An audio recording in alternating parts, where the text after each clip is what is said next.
Test 1, 2.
Ladies and gentlemen, welcome to historic Fireman's Field. A big round of applause for the Road Ducks.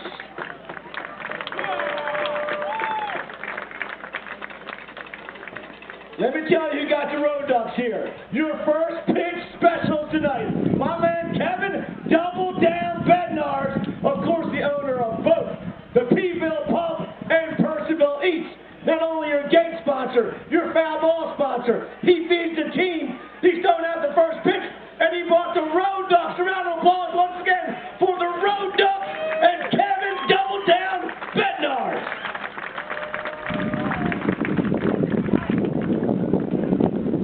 And now the starting lineup for your visiting Covington Lumberjacks.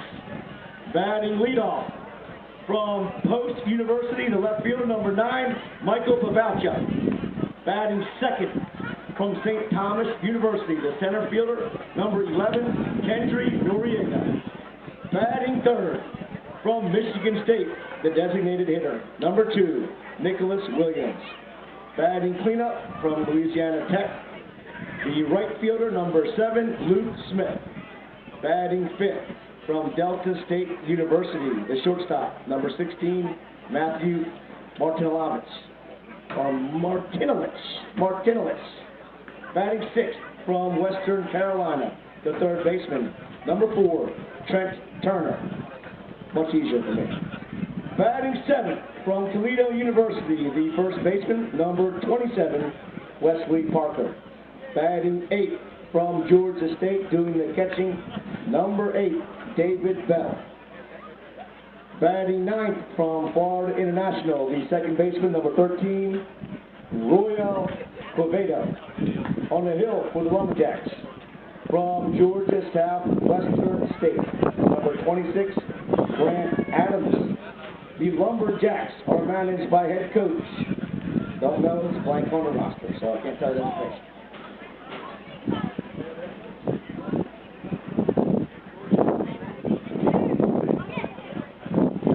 Is Rennie Tolentino.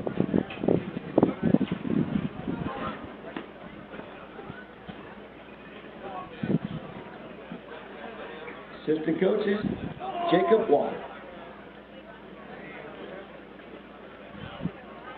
Once again, your gate sponsor tonight, our friends over at the Purcellville Pub. The Purcellville Pub has been in town since 2019. They're open 7 days a week. That's right, folks. Every day of the week, the Purcellville Pub is open. Breakfast, brunch, lunch, and dinner, crab legs every Sunday, and a full bar. Purcellville Eats, the sister restaurant to the pub. Eats is open 7 days a week. Serve up authentic Chicago dogs, gourmet grilled cheese, Philly cheesesteaks, lobster grilled cheese, and more.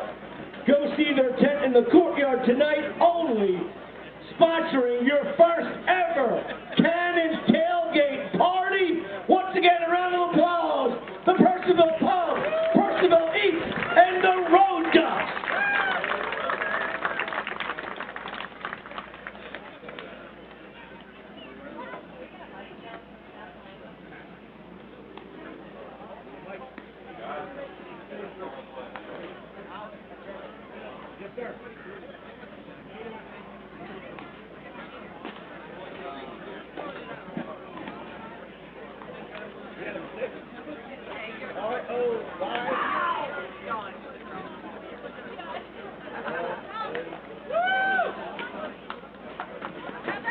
Correction on the second baseman for the Lumberjacks, number 13, Royland Covington from Florida International. All right, making his way to the hill. Who's he got with him? Oh, of course he does. Will Ricketts. There he is. Oh, he's got a cam on it. Hold on a minute, Bednars. Hold on a minute. We're not done with you. All right, your first pitch, of course, the owner, operator of the Purcellville Pub and Purcellville Eats. Not only does he sponsor tonight's first and ever tailgate party, he also feeds the team all the time. The players go in there. He takes care of all local businesses. One of his mottos is, support local. He's getting a sign. Kevin, double down, Bednars. Let her rip, brother. That's right in there. That's right in there. A big round of applause. Kevin, double down, Bednars. Number 69, Will Ricketts. Bills by Jay is out there. And you want a movie made? You see that guy on the field? My man Jared. Bills by Jay. That's how you got it right there. Thank you, Jared. Thank you, Kevin. Thank you, Will.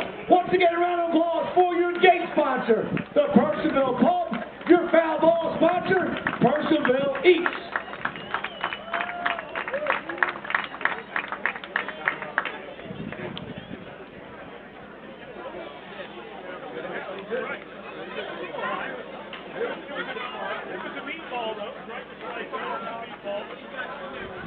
I'm assuming we're going to get some Cubano sandwiches up here in the press box. I don't know. It's a rumor I heard.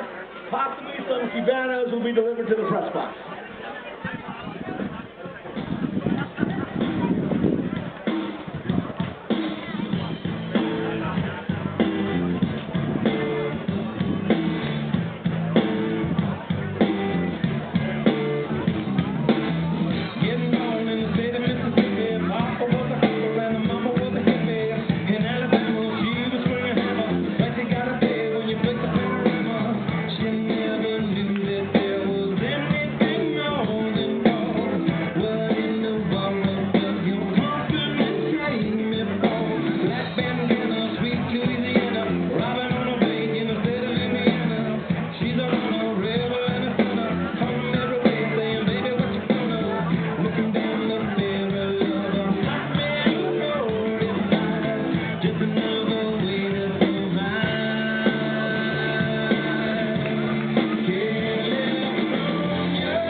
Ladies and gentlemen, please, a round of applause for this evening's umpires, Dwight Godwin and Reed Joyner. Thank you, gentlemen. Round of applause once again, Dwight Godwin and Reed Joyner. Thank you, gentlemen.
And now the starting nine for your hometown Purcellville Cannons.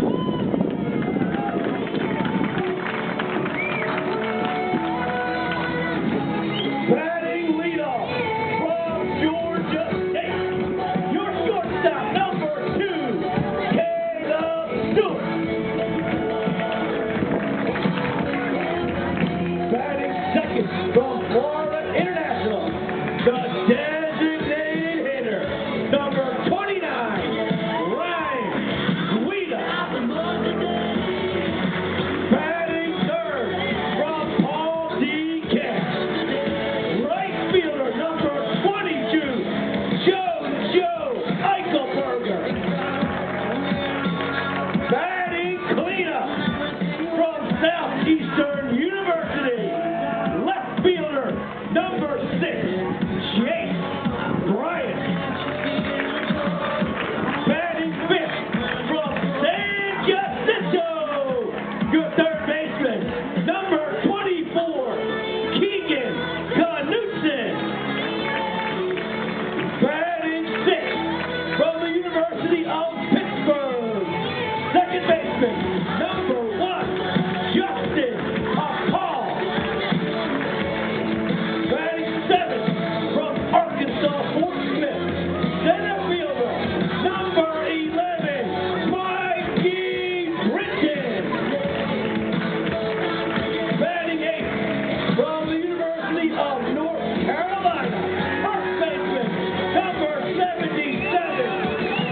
announcer is Nick Torres. The director of operations is Jim Singhat.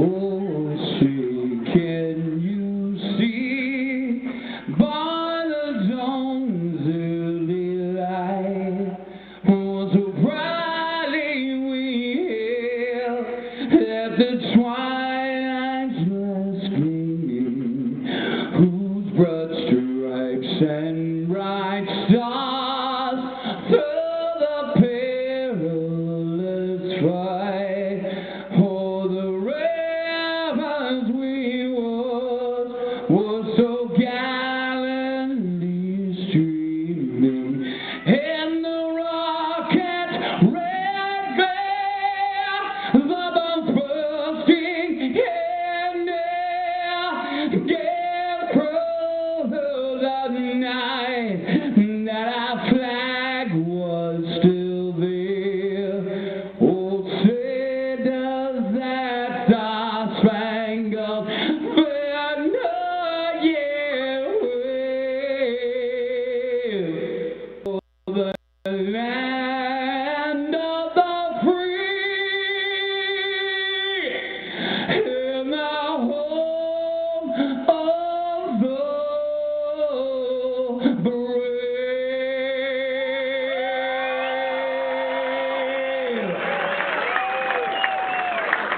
Ladies and gentlemen, your anthem sung to you by the lead singer of the Road Ducks. A round of applause for the legendary Jay Powell.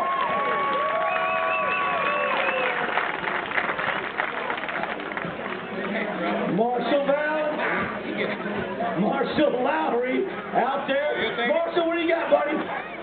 Drew, you got it? All right, Mr. Marshall, that #1 fan, you got something to say. I know you do, big guy. You heard it. Let's get it on. Round of applause, number 18, Marshall Lowry.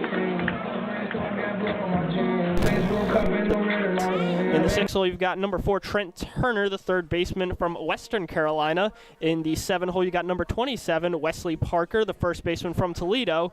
In the 8th hole, you have number 8, David Bell, the catcher from Georgia State. And in the 9th hole, you have number 13, Roylan Quevedo, the second baseman from FIU.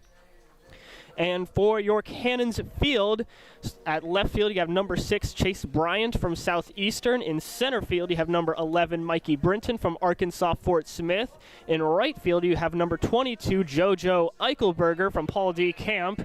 Looking to the infield, at third base, you have number 24, Keegan Knutson from San Jacinto. At shortstop, you have number 2, Caleb Stewart from Georgia State. And a newcomer for Cannons at second base, Justin Akal, number 1. He's from the Pittsburgh University at second base. And at first base, you have number 77, Bear Horowitz, going to North Carolina University next year, originally from San Jacinto. Behind the plate, you have number 30, Jose Torres, as always, from Louisiana Lafayette. And on the mound for the Cannons, number 4, Austin King. Thank you much, Jack. Yeah, Austin King has 1 start on his ledger so far this year. Took a no decision, but pitched well against Strasburg in a Cannons win. Went 5 innings. Allowed just 1 earned run, 5 hits over that 5 frames, struck out 3, did not walk any batters, which is something Steve Ridings was hoping he could replicate tonight, the Cannons pitching coach. Quick last-second change. We were told Bear Horowitz will be at first base tonight. Ryan Guida actually will be at first base tonight, while Bear Horowitz will be the DH.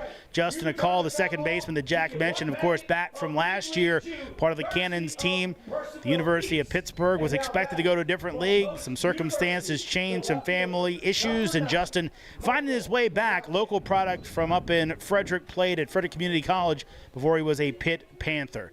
So almost ready for baseball here tonight. We have to have a quick delay as Reed Joyner behind the plate, Dwight Goodwin in the field. Reed telling the Cannons to close the gates where everyone comes in and out of at. And we are ready for baseball. Here's the pitch. That is in there for strike 1, a 7-0-2 first pitch. Again, Pavelchik, one of the most consistent hitters in the Valley League so far, looking at .484. Here's the pitch. That'll miss inside for ball one. And Pavelchik is second in batting average in the Valley behind our own Ryan Guida. 1-1. Swing and a miss for strike two. So we got a little personal Wade Boggs versus Tony Gwynn here tonight.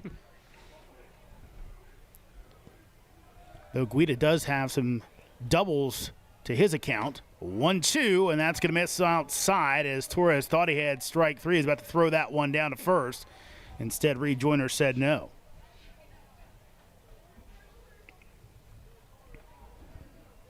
Couple shakes from King, gets what he wants. Here's the 2-2. That's hit the other way. Backhanded by Stewart, quick throw over, and it is in time. Nice play by Caleb Stewart, deep in the hole to get Pavelchik for out number one. And we've seen throughout this young season, the Cannons, particularly in the infield, the cement starting to set defensively in the lineup. Caleb Stewart in shortstop in particular has been fantastic, making those consistent plays. Here's Kendry Noriega, center fielder out of St. Thomas. Here's the pitch. That's hits up the middle. Grabbed on the bounce by King. Will shovel it over to Guida for out number two. So pair of quick outs for Austin King here in the top of the first. And this is exactly what you're looking for if you're Brett Fuller, if you're pitching coach Steve Ridings. Forcing that weak contact, ending at-bats early, keeping your arm strong. Yeah, that's the thing with King talking to Coach Ridings. He said, look, he's a guy that's going to be around the plate, going to get contact, not the huge strikeout numbers, but that's big as he will deliver to Williams as the DH takes for a strike. Williams in his debut tonight out of Michigan State. But yeah, King, a guy that's around the dish, and something that some Cannon pitchers struggle with, get those extra at-bats because they're walking two or three batters. King was very good about that in his opening start. 0-1 pitch, that's fouled straight back. So one strike away from ending the inning quickly. Austin King working fast. I mentioned with Williams, only 2 appearances so far, 6 at-bats, has yet to record a hit, though has walked 3 times. Here's your 0-2. That is going to be in the dirt for ball one.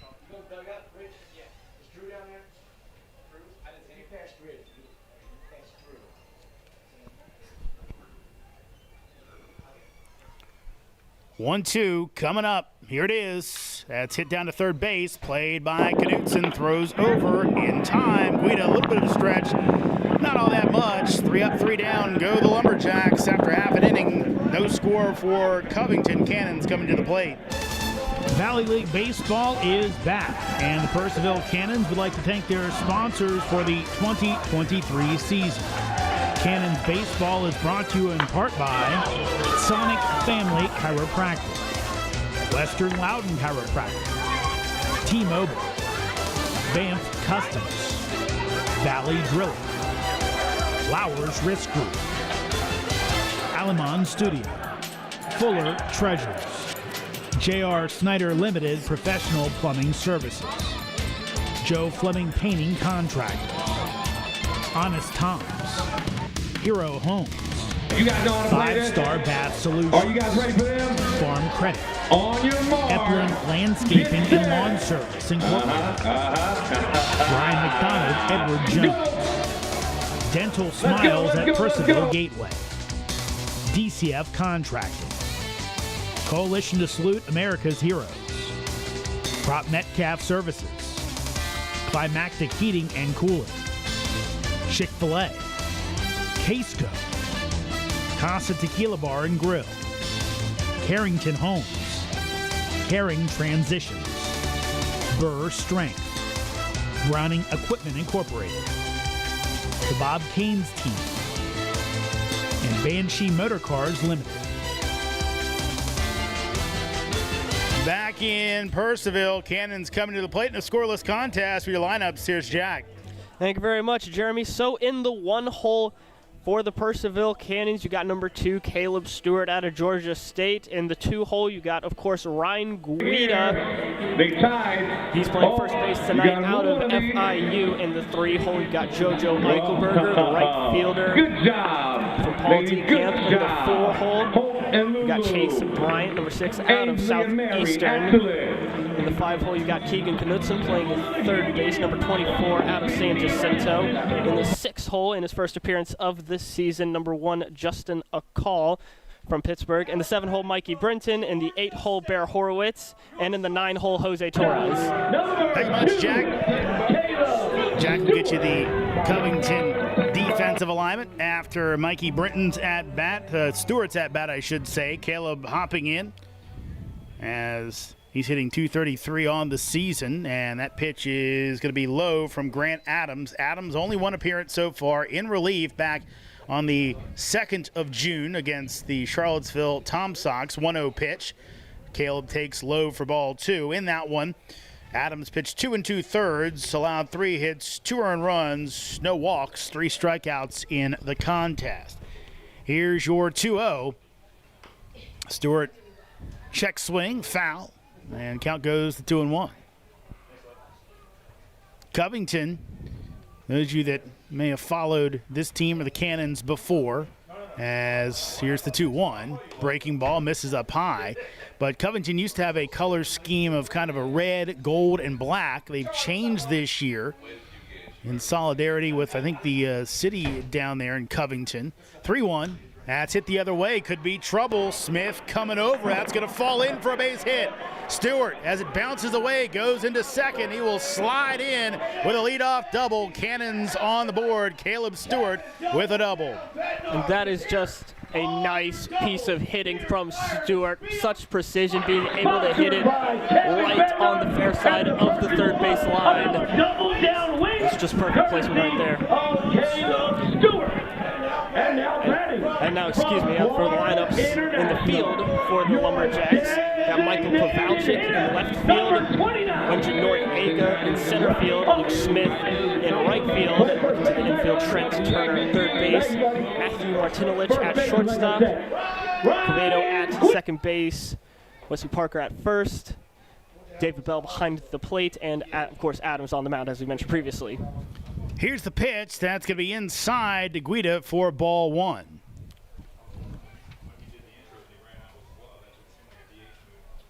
So 1-0 count.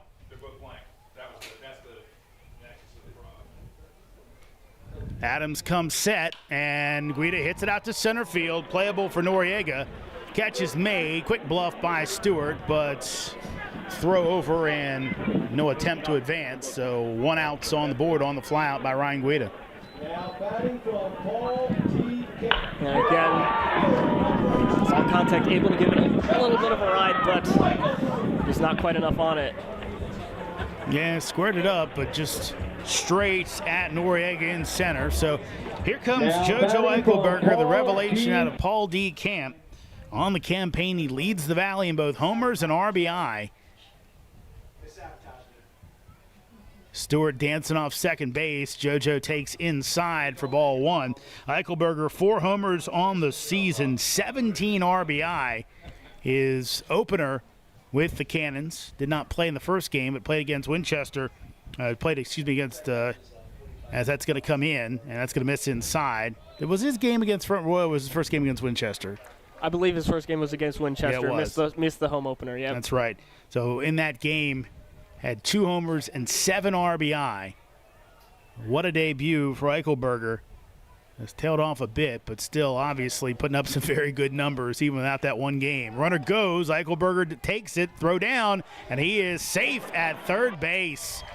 Close play as Stewart being aggressive on the bags, and he gets in there, and count goes to 3-0. Excuse me, 2-1. And Stewart definitely with some speed, a lot of confidence, as we said, on the base paths. Has not always worked out for him, but that time it did. This time was not quite in time. Play is continuing when they're trying to fix the base, and it's going to hit Eichelberger, so the Cannons get lucky, as that should have been a timeout, as Ridge Fuller and Stewart were trying to fix the bag, and instead Reed Joyner lets Adams deliver the pitch. He hits Eichelberger, so now the Cannons on the corners with only one out here in the bottom of the first, no score. Now batting from Southeastern University, the left fielder, number 6, Chase Bryant. One thing I can think of is that it looked like the bag was on right, and they realized it wasn't. No one called timeout, but that would have been an interesting play if the ball had been actually put into play. Cannons have been pretty upset about it. Actually ends up being in their favor. Here's Chase Bryant, left fielder tonight. Bryant takes a big whack at it and fouls it off over the press box. All of your foul balls, sponsored by Purcellville East. Keeps track of foul Nice crowd here tonight. Return it to the Purcellville East Tech in the Second courtyard. Sunday game of the season, but all the kids out of school here in Loudoun County. 0-1. Bryant hits it out to center field. That is going to drop in for a base hit. Throw into the infield as Eichelberger down to second base as Bryant gets just enough of it, put in that Bermuda Triangle out there in right center, and we'll put an RBI in his ledger as the Cannons now up 1-0 on Covington. That again is just a nice piece of hitting, just hitting the gap right perfectly. As you said, that Bermuda Triangle, that's a lot of precision to get it in there. Yeah, nice piece of hitting. Here's Keegan Knudsen, third baseman tonight, moving over from his second base position with Justin McCall coming aboard. Breaking balls in there for a strike.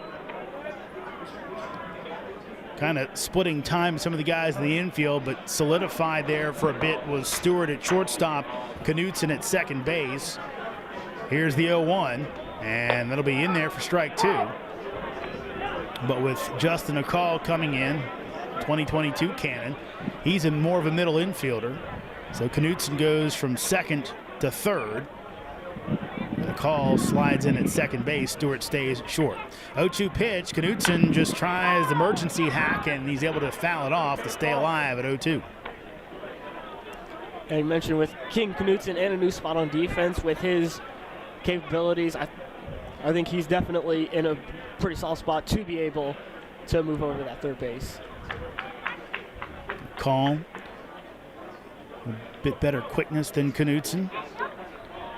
So should make the Cannons infield defense even better. Runner goes again up the middle. That's going to get through, actually, off the second baseman. Runner as Eichelberger scrambles back into third base.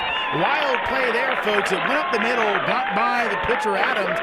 Ended up being knocked down by Quevedo. Had no play on Bryan at second base, but Eichelberger had made a hard turnaround third. Threw behind him. JoJo had to dive back in, but it'll be bases loaded for the Cannons with one out as Justin McCall makes his return to the batter's box for the Cannons. Justin McCall.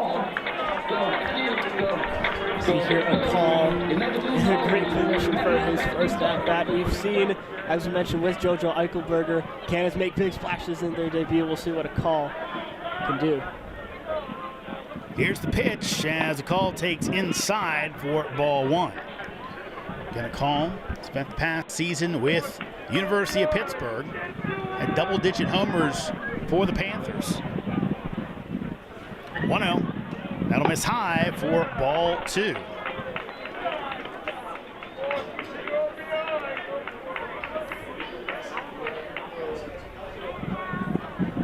So hitters count here for a call. Bases loaded for the Cannons, up 1-0, only one out. Pitch, a call, foul tips it into the mitts of Bell for strike 1. This past season, a call, 10 homers, 27 RBI, 226 batting average for Pittsburgh in the ACC. 2-1, a call, big swing and a miss for strike 2. And again, prior to that, as you mentioned, 3 seasons at Frederick Community College, 387, 494.664 is triple slash. 2-2, that's going to be out to center field. Should be deep enough to bring in the run. Eichelberger tagging up. He'll come home. Bryant bluffs to third, throw all the way into the bag, and that'll bring in Eichelberger for the second run of the ball game. Cannons up 2-0. Yeah, that's a solid smart play from Chase Bryant to bluff that. Looking, make center fielder look at third base at least, being able to help drive in that run. So sac fly for Justin McCall, and still 2 men on for Mikey Brenton as he looks to keep the inning going. Pitch, Mikey fouls that one off. Brenton comes in with a .258 batting average. He is tied for the league lead in runs scored with 12. And also an RBI threat at 7.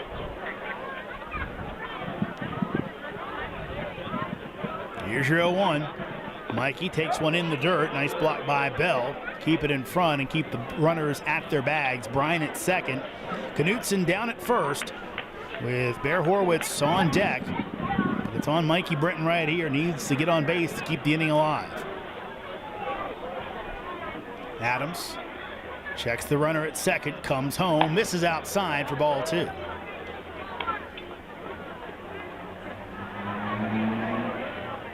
Mikey, one of the many returning Cannons. In fact, tonight's lineup full of returning Cannons. Here's your 2-1. That'll miss outside for ball 3 as Stewart, Guida, Bryant, Akal, Britton, and Horowitz and Torres all back from last year's team. Don't have any numbers on if that's a record or not. But boy, it feels like it. 3-1 pitch. Britton takes outside for ball 4. So Britton works the walk, and bases loaded for Bear Horowitz with 2 outs. Cannons with a 2-0 lead, looking to add on. I swear, it seems like most of the time Bear Horowitz comes up to the plate, it seems there's a high chance there's going to be people on base. So Cannons line up doing a very good job so far this season of putting Bear Horowitz in situations to really do some damage. Has not quite capitalized in as many of those as head coach Brett Fuller maybe would like. But again, always a threat. Had a big 2-out double, brought in a run against Culpeper a couple nights ago. Here's the pitch that's in the dirt for a ball. Now, Horowitz has always been plagued by the strikeout. Only has 7 so far this year in, I believe, 5 games. So looks like he's working a bit on that. At least maybe his 2-strike approach. A little more trying to make contact again. This guy is a giant of a kid. If he makes contact, it goes. And this one's gonna go. Going back is Noriega. Does he have room? He does, off the wall. 1 run is in. 2 runs are in. Coming around and scoring the 3rd run is Britton. It is a 3-run double for Bear Horowitz. It barely stayed in the park as Noriega went up on the wall. Ended up bouncing off, getting away, and able to bring in 3 Cannons. Now a 5-run first for Purcellville. They lead Covington 5-0. And just as you said it, when this kid makes contact, he does damage. Again, it looks like, based on the flags, he might not have had the wind at his side, so could factor a slight, almost a gust of wind away from a grand slam. Looks like they're checking out Noriega in center. Yeah, he went back on it. Yeah, the way he jumped, I thought it was just kind of a jump for show as he kind of went up on the wall. Maybe thought he had a chance to rob it. Ended up landing maybe about, I think, 3 or 4 feet from the top of the wall. So if he had stayed on the ground, might have had a better chance at it, but always tough to judge in a ball like that coming straight at you. He went on a dead run trying to go back to get it. Right now, he's being checked in on by his skipper, Rennie Tolentino. Make sure his center fielder's okay. But again, good piece of hitting, and that's one thing I'm sure Bear Horowitz has been working on going out to North Carolina the next coming years. You know, he's got to be a guy that can make contact, especially in situations like this one, and boy, did he make contact. So now Trainer's going out to check in. Now, Coach Tolentino, he left the field, so I'm assuming he thinks his guy's okay. what it could even be, Jack, from the way it's being looked at, I'm wondering if he might have scraped his leg up on the fence. It's chain link out here. Now there is kind of a covering for a batter's eye in dead center.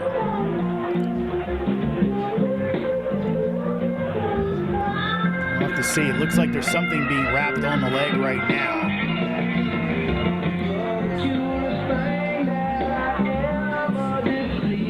One of the fine trainers from the National Sports Medicine Institute. And whatever was done, it's tough to tell, but looks like Noriega's going to stay in the game. I definitely mentioned that potential scrape. I think, if I remember, he was about right at the border between, as you mentioned, that look covering on the batter's eye, but where it ends, it goes right to chain link. I think he's right around on that border. So definite scrape potential there. So still kind of walking a bit gingerly, but looks like he's going to stay in the game. So the Cannons bring the 9th batter to the plate in this inning as Jose Torres will come to the dish. Trying to flip the lineup over with Horwitz at second base. Torres takes for strike one.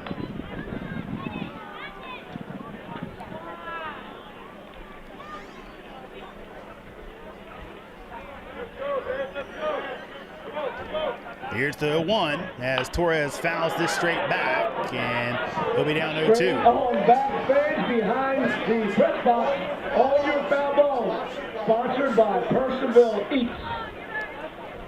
So Adams trying to end a long first inning. 5 runs on the board for the Cannons already. Here's the pitch. Torres hits it the other way. That's going to drop in for a base hit.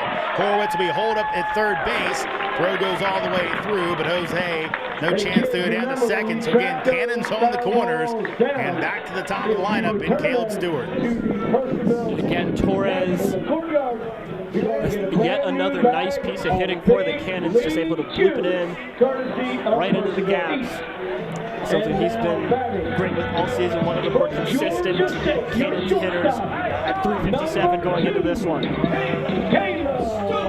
Caleb Stewart coming to the plate with Guida on deck. Stewart first time up, leadoff double as that'll miss low for a ball. Cannons come into this one 7-1 on the season. Here's your 1-2. Excuse me, here's your 1-0. And that's going to miss for going to be a balk, actually. So it's going to bring 2 runners in. All right.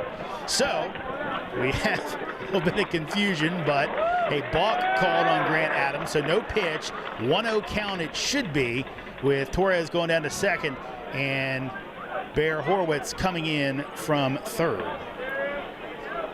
And that's just another instance of one mistake leading to another for Grant Adams. Here's the pitch. That'll miss high for ball 2. Oftentimes this pitcher is easy to get in your head, let one mistake lead to another in this case. And that's just another big mental lapse from Adams.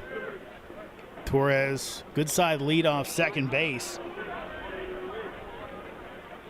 As that breaking ball will miss for ball 3. Guida's on deck. Martinelich at shortstop. It's actually inside of Torres toward the bag. No look, as that will miss the inside corner. And that'll send Stewart down to first base. There's still 2 outs. Cannons up 6-0 and bringing Ryan Guida to the plate. Timeout on the field, and going to the bullpen is Rennie Tolentino. He's seen enough from Adams, as with the Valley League hit leader coming to the plate, he will go to the bullpen. We'll tell you who he brings in after this quick break. Cannons starting off great, leading 6-0 here in the bottom of the first. Valley League Baseball is back, and the Purcellville Cannons would like to thank their sponsors for the 2023 season. Cannons baseball is brought to you in part by Sonic Family Chiropractic, Western Loudon Chiropractic, T-Mobile, Advanced Customs, Valley Drilling, Flowers Risk Group, Al-Anon Studio, Fuller Treasures, J.R. Snyder Limited Professional Plumbing Services, Joe Fleming Painting Contract, Honest Tom's, Hero Homes, 5-Star Bath Solutions, Farm Credit, Epling Landscaping and Lawn Service Incorporated, Brian McDonald, Edward Jones, Dental Smiles at Purcellville Gateway, DCF Contractors, Coalition to Salute America's Heroes, Crop Metcalf Services, Climactic Heating and Cooling, Chick-fil-A, Casco, Casa Tequila Bar and Grill, Harrington Homes, Herring Transitions, Burr Strength, Browning Equipment Incorporated, Bob Keynes Team, and Banshee Motor Cars Limited.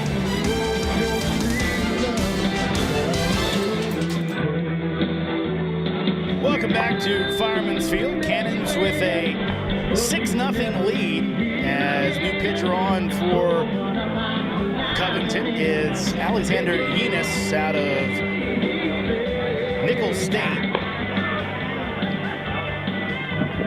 Yenis on the campaign for the Lumberjacks has made one appearance against Harrisonburg, pitched 2 1/3 innings, allowed no runs, only 2 hits. Struck out 4 in the contest as he walked 3. He's 5'11", 215 pounds sophomore, again, out of Nicholls State. So Yenis will deliver to Guida, and he will miss high and away for a ball. And this is a situation that really tests your mental fortitude as a pitcher, you know, just being able to get thrown into the fire against. Guida will bounce it to second base. Covedo plays on the hop and throws out Guida, his college teammate, for the final out of the inning. But Cannons put up a touchdown, 6-0 after one complete. They lead Covington. Valley League Baseball is back, and the Purcellville Cannons would like to thank their sponsors for the 2023 season. Cannons Baseball is brought to you in part by Sonic Family Chiropractic, Western Loudon Chiropractic, T-Mobile, Advanced Customs, Valley Drilling, Flowers Risk Group, Al-Anon Studio, Fuller Treasures, J.R. Snyder Limited Professional Plumbing Services, Joe Fleming Painting Contractor, Honest Tom's, Hero Homes, 5-Star Bath Solutions, Farm Credit, Epling Landscaping and Lawn Service Incorporated, Brian McDonald, Edward Jones, Dental Smiles at Purcellville Gateway, DCF Contractors, Coalition to Salute America's Heroes, Crop Metcalf Services, Climactic Heating and Cooling, Chick-fil-A, Casco, Casa Tequila Bar and Grill, Harrington Homes, Herring Transitions, Burr Strength, Browning Equipment Incorporated, Bob Keynes Team, and Banshee Motor Cars Limited.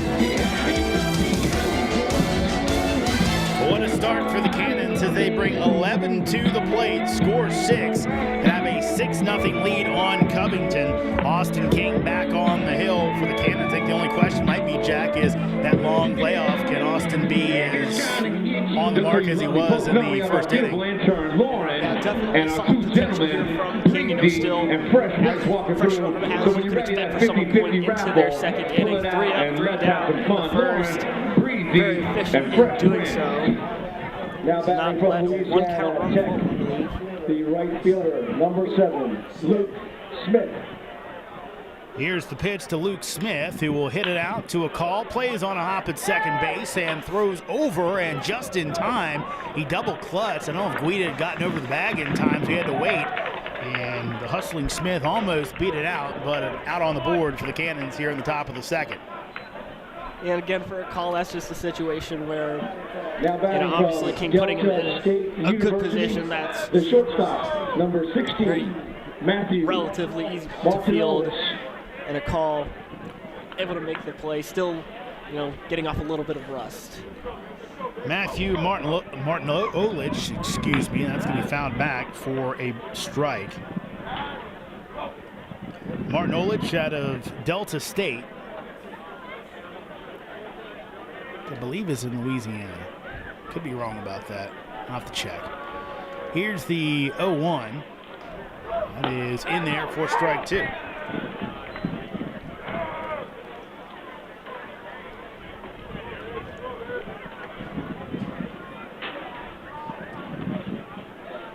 King delivers. That'll be off the handle of the bat. Easy play for Stewart on the pop-up. He squeezes it for the second out of the inning.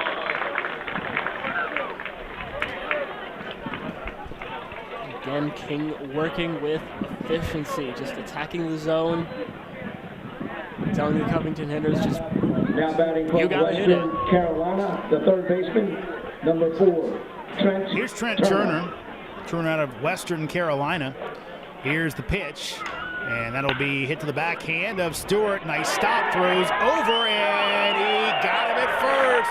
Guida with the stretch, able to bring it in. What a quick turnover by Stewart to get the out. 1.5 done in Purcellville. Cannons up 6-0 on the Lumberjacks.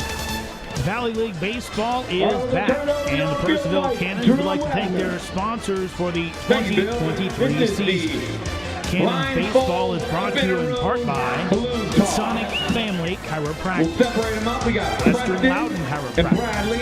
You got to turn it around backwards. Bradley, turn it Advanced around. Customs, Valley Drilling, Flowers Risk Group, That's fine. Put that one on backwards. Al-Anon Studio, You'll see. Fuller Treasures, J.R. Snyder Limited Professional Separate Plumbing this way. Services, Let's Joe face it, Fleming each other Painting both Contract, ways. Honest Thomas, And Hero count them all. We're going to spin around 5 times. 5-Star Count Bath me. Solutions, 1, Farm 2, Credit, Epling 3, Landscaping and Lawn Service in Portland, 5. Brian I'm gonna get McDonald, out of the Edward way. Jones. Go ahead. Oh. Dental Smiles at Purcellville Gateway, Good job, Bradley and DCF Preston. You can take Contract. it off now. Coalition to Give me a Salute hand, America's man. Heroes, Top Metcalf Services, Climactic Heating and Cooling, Brittany, I got something for you. Hastings, Brittany's going to be your ass. Casa Tequila Bar and Grill, Harrington Homes, Herring Transitions, Burr Strength, Browning Equipment Incorporated, the Bob Haynes Team, and Banshee Motor Cars Limited. Alexander Yenis back on for the second inning of work. He came on and finished off the Now batting for your Cannons, bottom of the first after Adams couldn't make it all the way through. So Eichelberger, Bryant, and Knutson, your scheduled hitters for the Cannons here in the bottom of the second. Yenis delivers, misses way outside for ball 1. Again, just a perfect storm on both sides of the ball for the Purcellville Cannons so far this evening.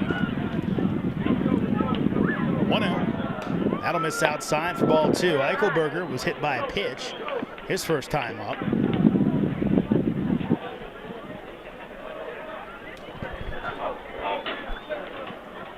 Two-0 pitch. That catches the outside corner for a strike. Eichelberger comes in, .269 batting average, 4 homers, 17 RBI, 6 walks, and 7 strikeouts. 2-1. That'll miss up for ball 3.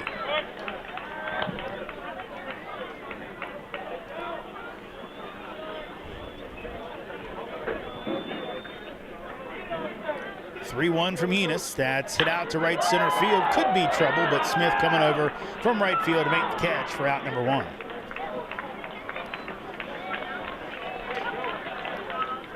give Venus some credit getting thrown into the fire. You know, with how the game was going up until that point, looking at the the hitting average leader in Ryan Guida, 536 coming into this one, could have been a lot worse for the Lumberjacks right now. Here's Chase Bryant, first time up, an RBI single, flared one out to right center. He bats from the right side. Venus delivers, and Chase takes for strike one. Last night, Bryant 2 for 4 with 2 of RBI in the win over Charlottesville. And he was a playoff addition for the Cannons last year. 0-1. That is low, so count goes even at 1-1. Played the regular season with Winchester when the Royals did not qualify. Came to play for the Cannons. 1-1. That will miss outside for ball 2.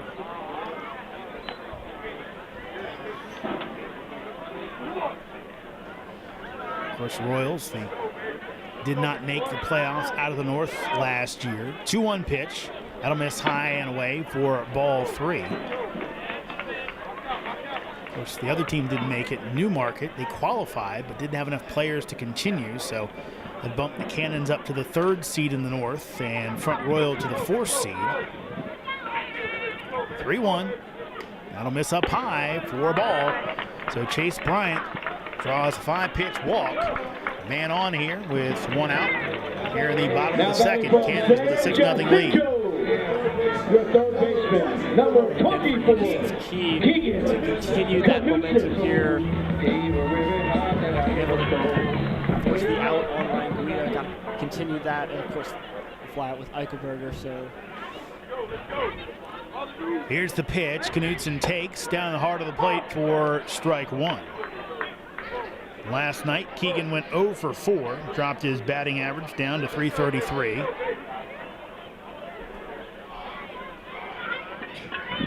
.0-1. That's hit down to second base. Could be 2. Throw to second for 1. Over to first, and that is a double play.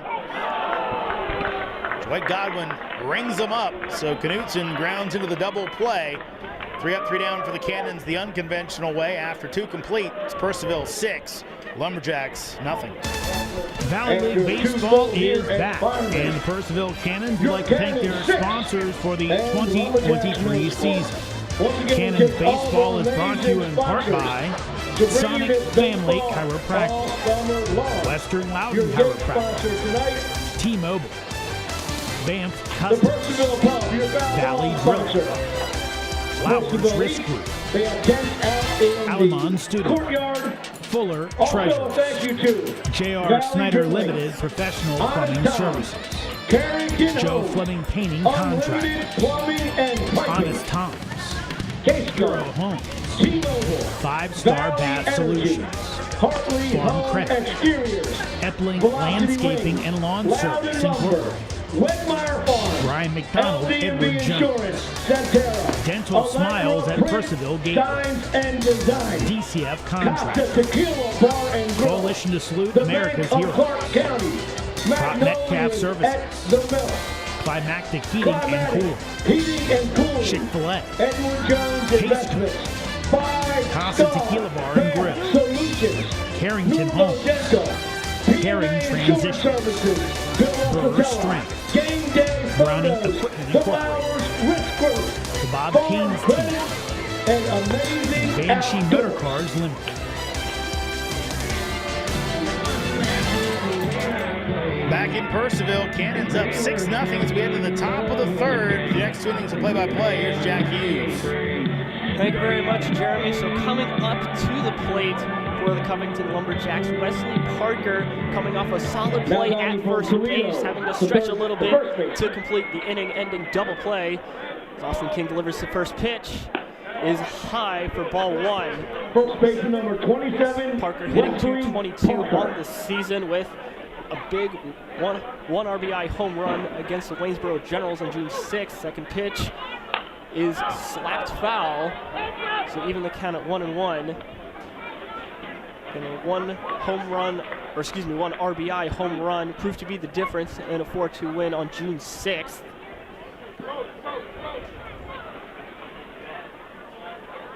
King winds up the 1-1.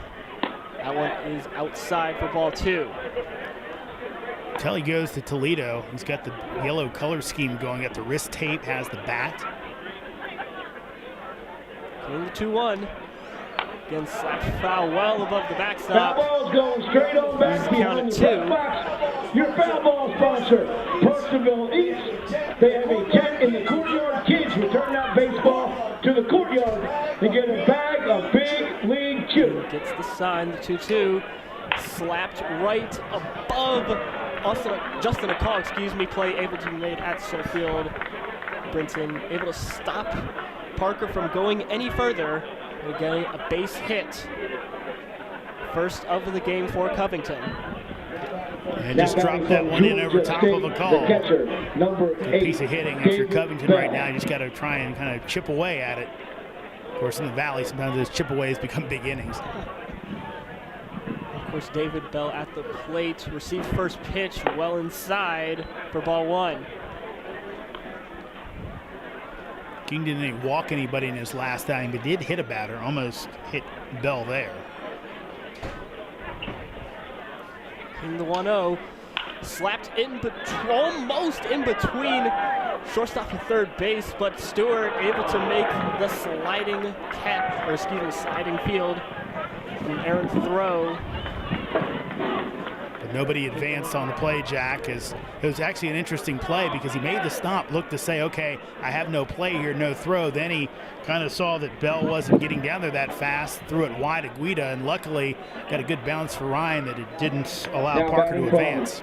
Florida International, the second baseman, number 13. Excellent play there from Stewart. Well, almost sliced between him and Knutson. You see bottom of the lineup, Royland Quevedo up to the plate with 0 outs, 2 men on base. First pitch, slapped right into right center, almost at the wall, but not quite. That will bring in a run. And it looks like it will bring in 2, so Wesley Parker and David Bell both able to come home on a 2 RBI double. Quevedo and that ball just kind of got in between, I think, where Eichelberger was playing, got out to the wall and kind of bobbled around out there and almost got him at the plate. A strong throw on the relay as Torres almost able to make a slap tag, but not able to get Bell as he scores and makes it a 6-2 ball game. So again, King struggling so far. He will have a conference with Torres. Stewart coming in to join.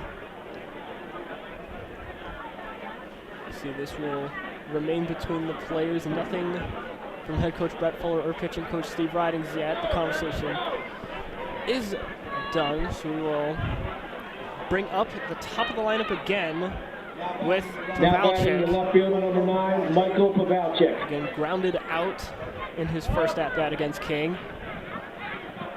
So man on second with Quevedo. Still no outs. First pitch is a low for Pavelcik, so that'll be ball 1. Yeah, right now, dangerous territory for the Cannons as they have a big lead. Right now, good spots if you're Covington. 1-0.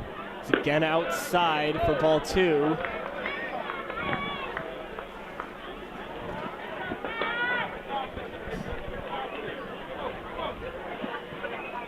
King looking to get back on track in the top of the third.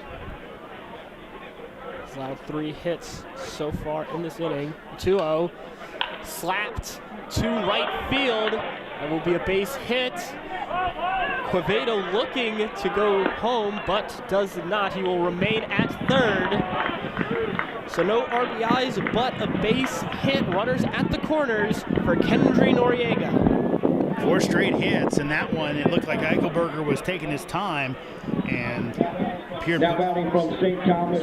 Quevedo might be coming home. Eventually let it go and a gun to the plate. But right now, King's having trouble getting guys out.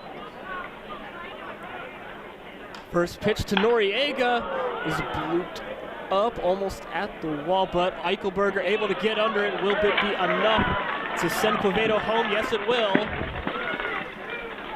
So that is a sack fly for Kendry Noriega to cut the lead to 3. Again, he couldn't. Inning playing out very well for Covington after the first time through the lineup, actually the back end of the lineup getting to King. And just some simple base hits, only really one hard hit ball so far. Nicholas Williams. Again, King looking to throw out to Valchik at first, but no dice.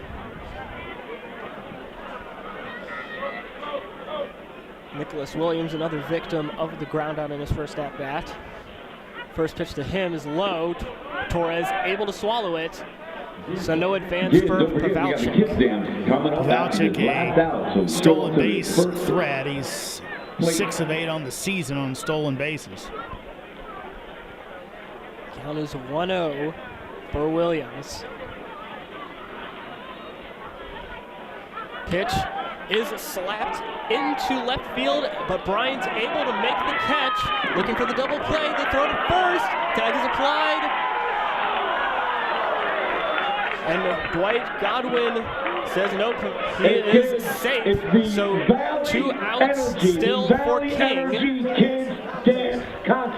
Heck of a throw from Bryant from left field. Almost got him just a little bit offline. Guida had to scramble back, try to make the tag, couldn't do it. Valchik got just in underneath of it to keep the inning alive. Now batting the right fielder, number 7, Luke Smith. Luke Smith will come up to the plate. First pitch to him, swing and a miss from Smith for 0-1. Pavelchik took a good lead off of first.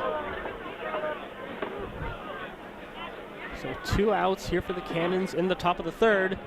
King looks to throw over to first. Pavelchik well in time. I'm kind of surprised Pavelchik, the ball was in front of him, so I would have thought he would have picked it up better until Bryant was going to have a play on it, but he kind of delayed in getting back. Here comes the 0-1. Swing and miss. Oh, but the play is not made at. He is rung up. Dwight Godwin rings up. Pavelchik's attempt to steal second. That will end the top of the 3rd. Cannons lead 6-3. Valley League Baseball is back, and the Purcellville Cannons would like to thank their sponsors for the 2023 season. Cannons Baseball is brought to you in part by Sonic Family Chiropractic, Western Loudon Chiropractic, T-Mobile, If everybody's ready for the Cannons Fest, Custom, let's show up in the front row of these Valley bleachers right Grill, here.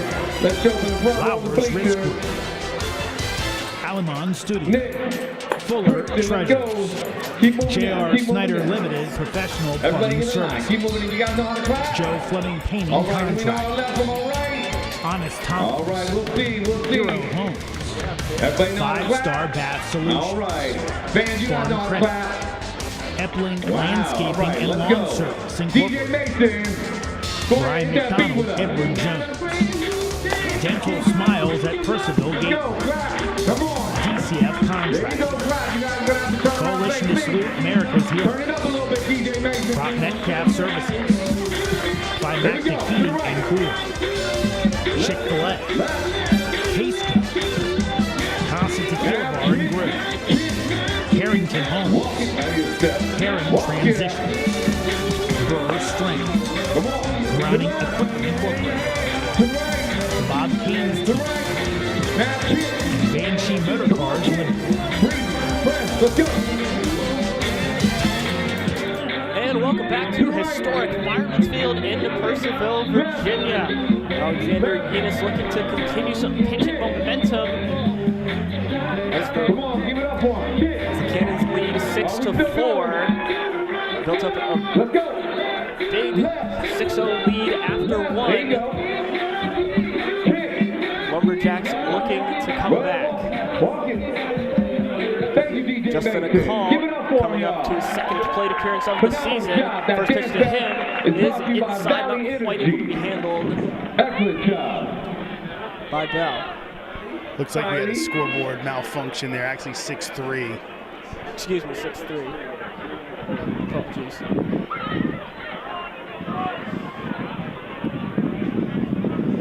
So Call readies himself for the 1-0. That one on the outside part of the zone for strike one. Throw from Bell over the head of Yenis. Thankfully, no runners on base. Justin, a call. So that miscue will go unpunished.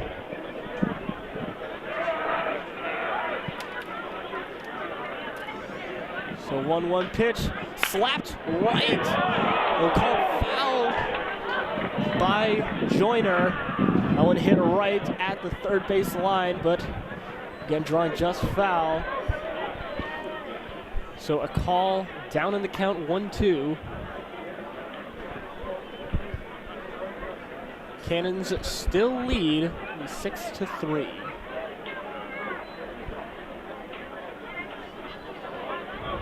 The 1-2. Oh, and a call looks at it for strike three. Joyner ringing him up for the first out of the inning. And that will bring up Mikey Brinton. That is the first K of this evening for the Covington Lumberjacks. Mikey Brinton. First pitch to Brinton is low and outside for ball one.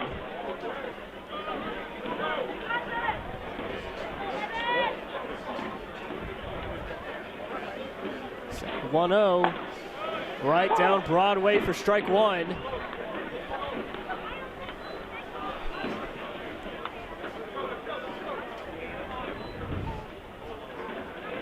One slapped into right field, goes down for a base hit. Brinton thinks about two, but Smith able to scare him off. First hit allowed of the game by Yenis.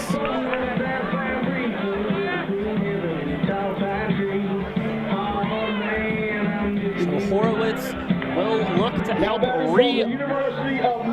reopen the big lead. Was 6, is now 3.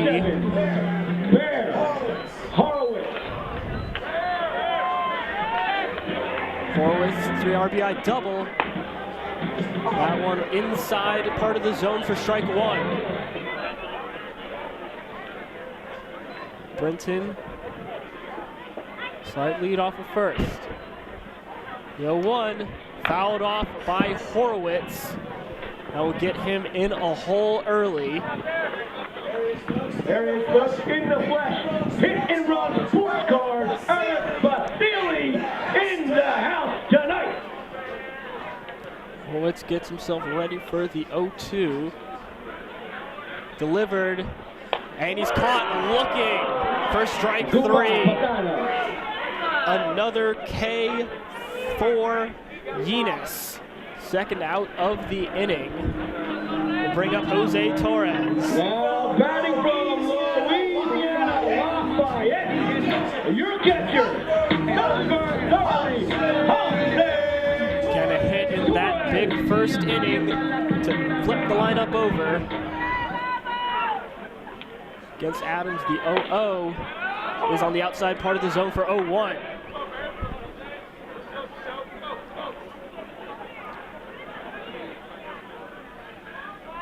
One slapped foul, and the play is able to be made by Parker, so that will ring him up 3 outs for the inning after 3 complete. Cannons lead 6-3. Valley League Baseball is back, and the Purcellville Cannons would like to thank their sponsors for the 2023 season. Cannons Baseball is brought to you in part by Sonic Family Chiropractic, Western Loudon Chiropractic, T-Mobile, Banff Customs, Valley Drilling, Flowers Risk Group, Alamon Studio, Fuller Treasures, J.R. Snyder Limited Professional Plumbing Services, Joe Fleming Painting Contract, Honest Thomas, Hero Homes, 5 Star Bath Solutions, Farm Credit, Epling Landscaping and Lawn Service in Brooklyn, Brian McDonald, Edward Jones, Dental Smiles at Purcellville Gateway, DCF Contracting, Coalition to Salute America's Heroes, Top Metcalf Services, Climactic Heating and Cooling, Chick-fil-A, Pastry, Casa Tequila Bar and Grill, Carrington Homes, Caring Transitions, River Strength, Browning Equipment Incorporated, the Bob Keynes Team, and Banshee Motor Cars Limited. Welcome back to historic Fireman's Field in Purcellville, Virginia. Austin King looking to recover after giving up 4 hits and 3 runs in the top of the third. Cannons, luckily though, still leading 6-3 with Luke Smith coming up to the plate. Right fielder from Louisiana Tech, hitting 286 on the season, grounded out. One of the many ground out victims of King. Now batting the second inning. fielder, number 7, Luke Smith.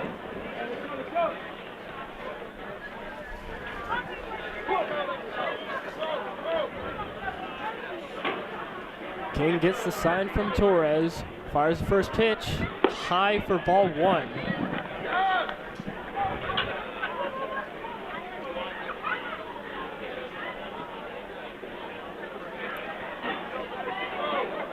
King working with pace, slapped hard, that one will be gone.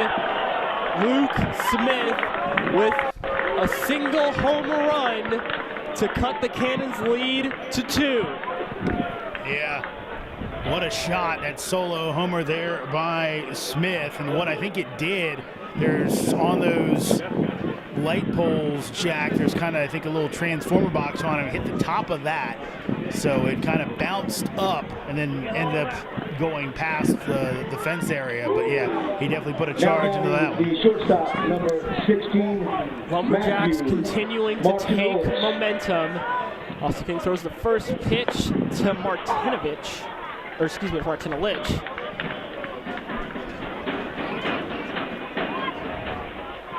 Ball's outside for 1-0.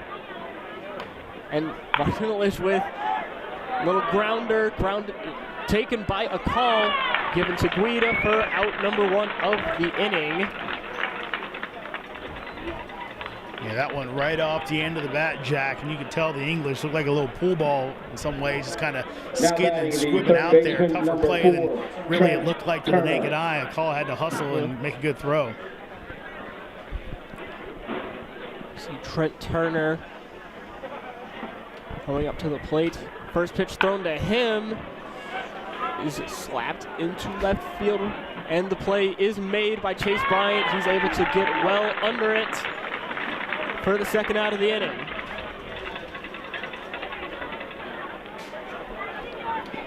So this is the part of the lineup where Austin King started to struggle. Now batting the first baseman, Wesley number Parker 27, at Toledo Wesley coming up to the Parker. plate.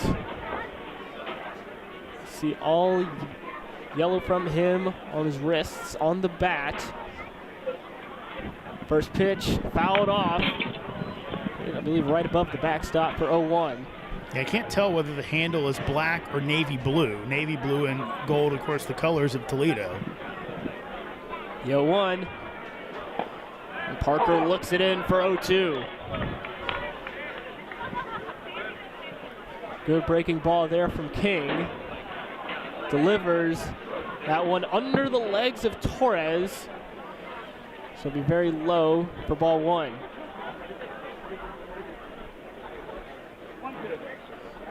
King gets the sign. The 1-2. Again low, evens the count at 2.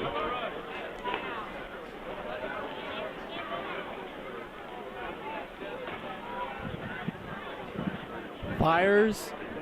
That one on the outside, or excuse me, just outside, will run the count full. 3-2. Payoff pitch will hit Parker on the shoulder. So that will walk him and keep the inning alive for the Lumberjacks. Yeah, hit by pitch sends him down. That was the only free pass that King gave up in his last outing. Does it again here, no walks yet, but does give up the hit by pitch. You see David Bell coming up to the plate. First pitch to him is low for ball one. Bell thought about offering at it, but thought better of it.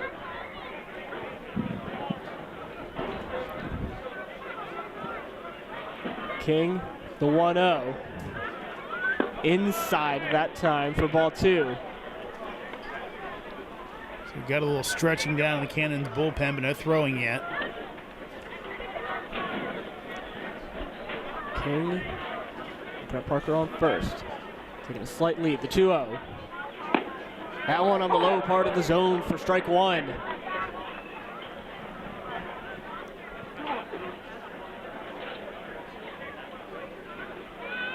You see Brett Fuller looking for more inning eaters, the 2-1. That one well outside for ball three.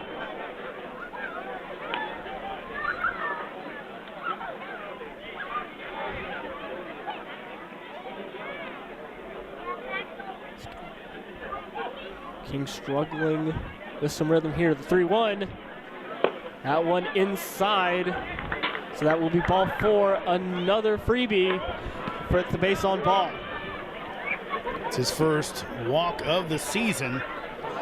And Quevedo had one of the harder hit balls coming to the plate with a chance to tie this one or give Covington the lead after going down 6-0. You got to love that if you're the Lumberjacks. And Quevedo, his hit really took back some momentum for the Lumberjacks. The 2 RBI double. First pitch to him. Slapped high. Will be well foul.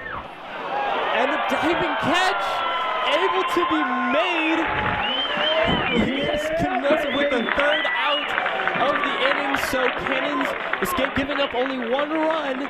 They still lead 6-4. Valley League Baseball is back, and the Purcellville Cannons would like to thank their sponsors for the 2023 season.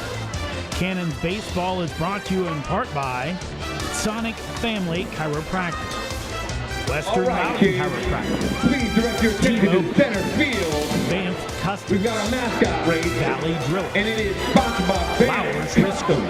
Take a stereotype to the next level with custom designs and high-quality finishes.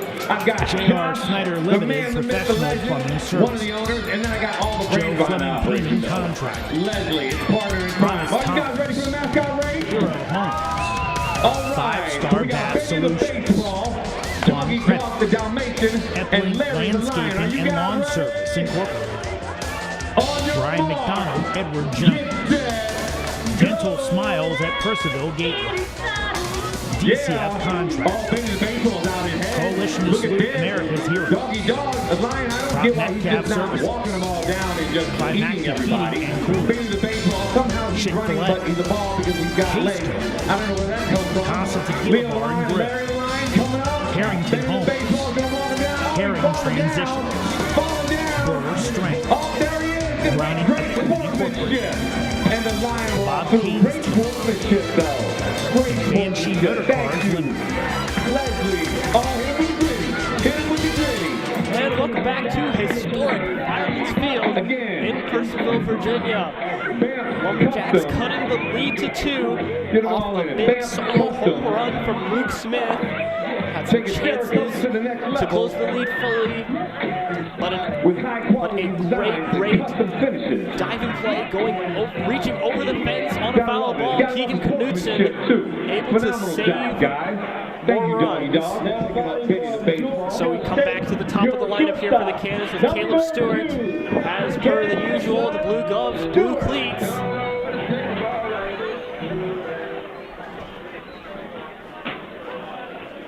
So he will face down Yenis. That pitch is high, not able to be caught by Bell. So ball one.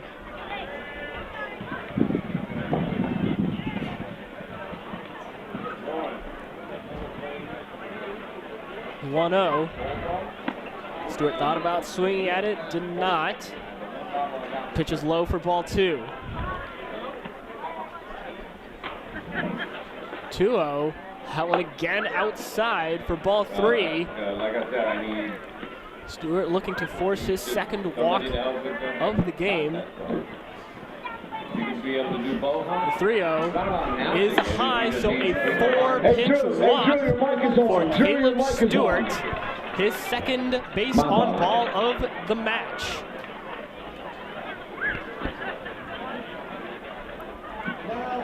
Now batting, the first baseman, number 29. So Guida struggled a bit, 0 for 2 so far in this one, but in a good position with Stewart on first. First pitch to him is on the outside part of the zone for strike 1.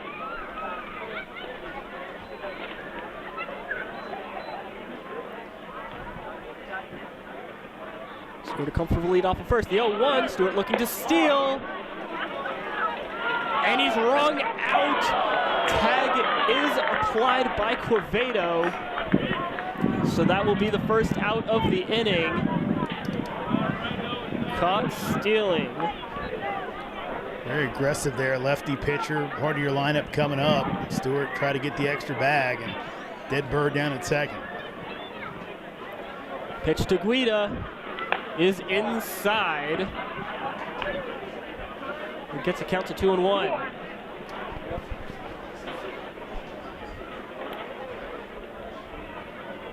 Venus fires.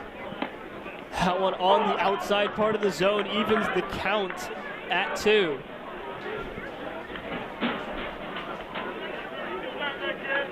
Venus working with pace and slapped foul by Guida. Nearly clipped third base coach Ridge Fuller for the Cannons.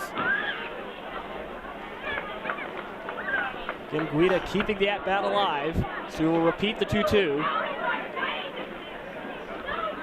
Venus fires. That one inside will run the count full, 3-2.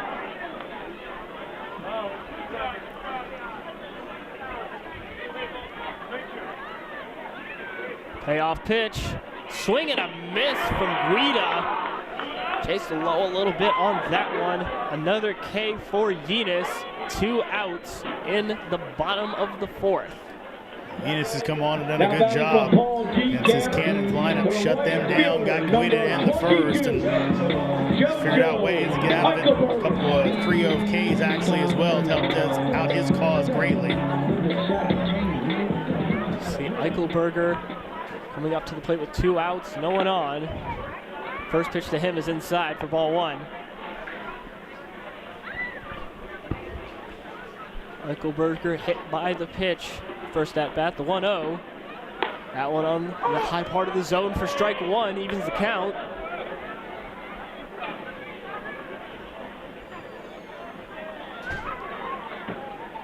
The 1-1. Inside for ball 2.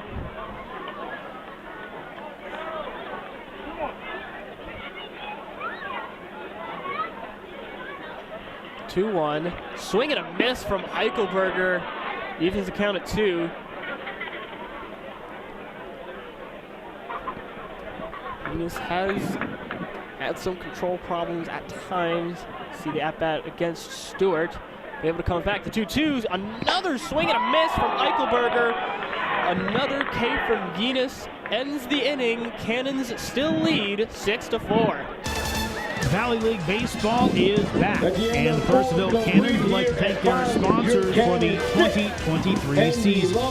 Cannons Baseball is brought to you in part by Sonic Family Chiropractic, Western Loudon Chiropractic, T-Mobile, Vance Customs, Valley Drilling, Flowers Risk Group, Alamon Studio, Fuller Treasures, J.R. Snyder Limited Professional Plumbing Services, Joe Fleming Painting Contract, Honest Thomas, Hero Homes, 5-Star Bath Solutions, Dr. Will Sonic, Farm Credit, Curry's Body Shop, Epling Landscaping and Lawn Service Incorporated, in the house tonight. Brian McDonald, Edward Matt Jones, Angie, Dental Smiles at Purcellville Gateway, with a beautiful DCF Contracts, Coalition to Salute America's Heroes, the National Crop Metcalf Services, Institute, Climactic Heating and Cooling, Chick-fil-A,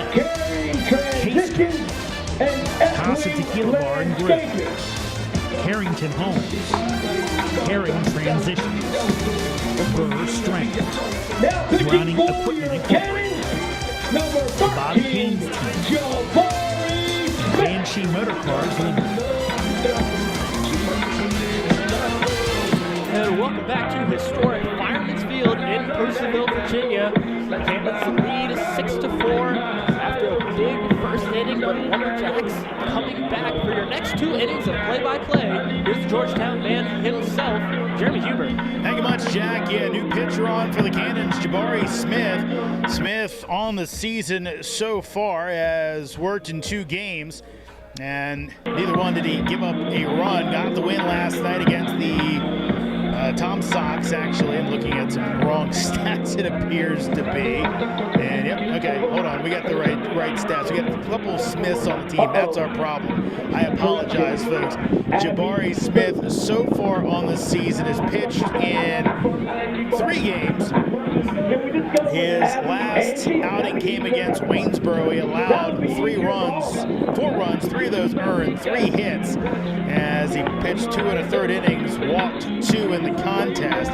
Also pitched against Front Royal in the season opener, pitched well in that one. Also pitched against Strasburg. So far this season, Jabari pitching to an 8.10 ERA in his 3 games, 6 2/3 innings pitched, while he has a 1-0 record so far. So he will see the top lineup in Michael Pavalchik, as well as Kendra Noriega and Nicholas Williams, to start the top of the 5th inning. Now batting in left field, number 9, Michael Pavalchik. Pavalchik so far tonight, 1 for 2 as Jabari delivers, misses high and in for a ball. Pavalchik grounded out to short to start the game, and he reached on a single in the 3rd, but was thrown out trying to steal second base. 1-0 from Jabari. That's fouled off. He evens up the count at 1-1. And again for the Cannons, this is a situation head coach Brett Fuller, the coaching staff of the Cannons, would look to avoid. 1-1. That's hit out to shortstop. Played on the hop, got a hustle, and throw over is in time to get the speedy Pavalchik by a step for out number 1.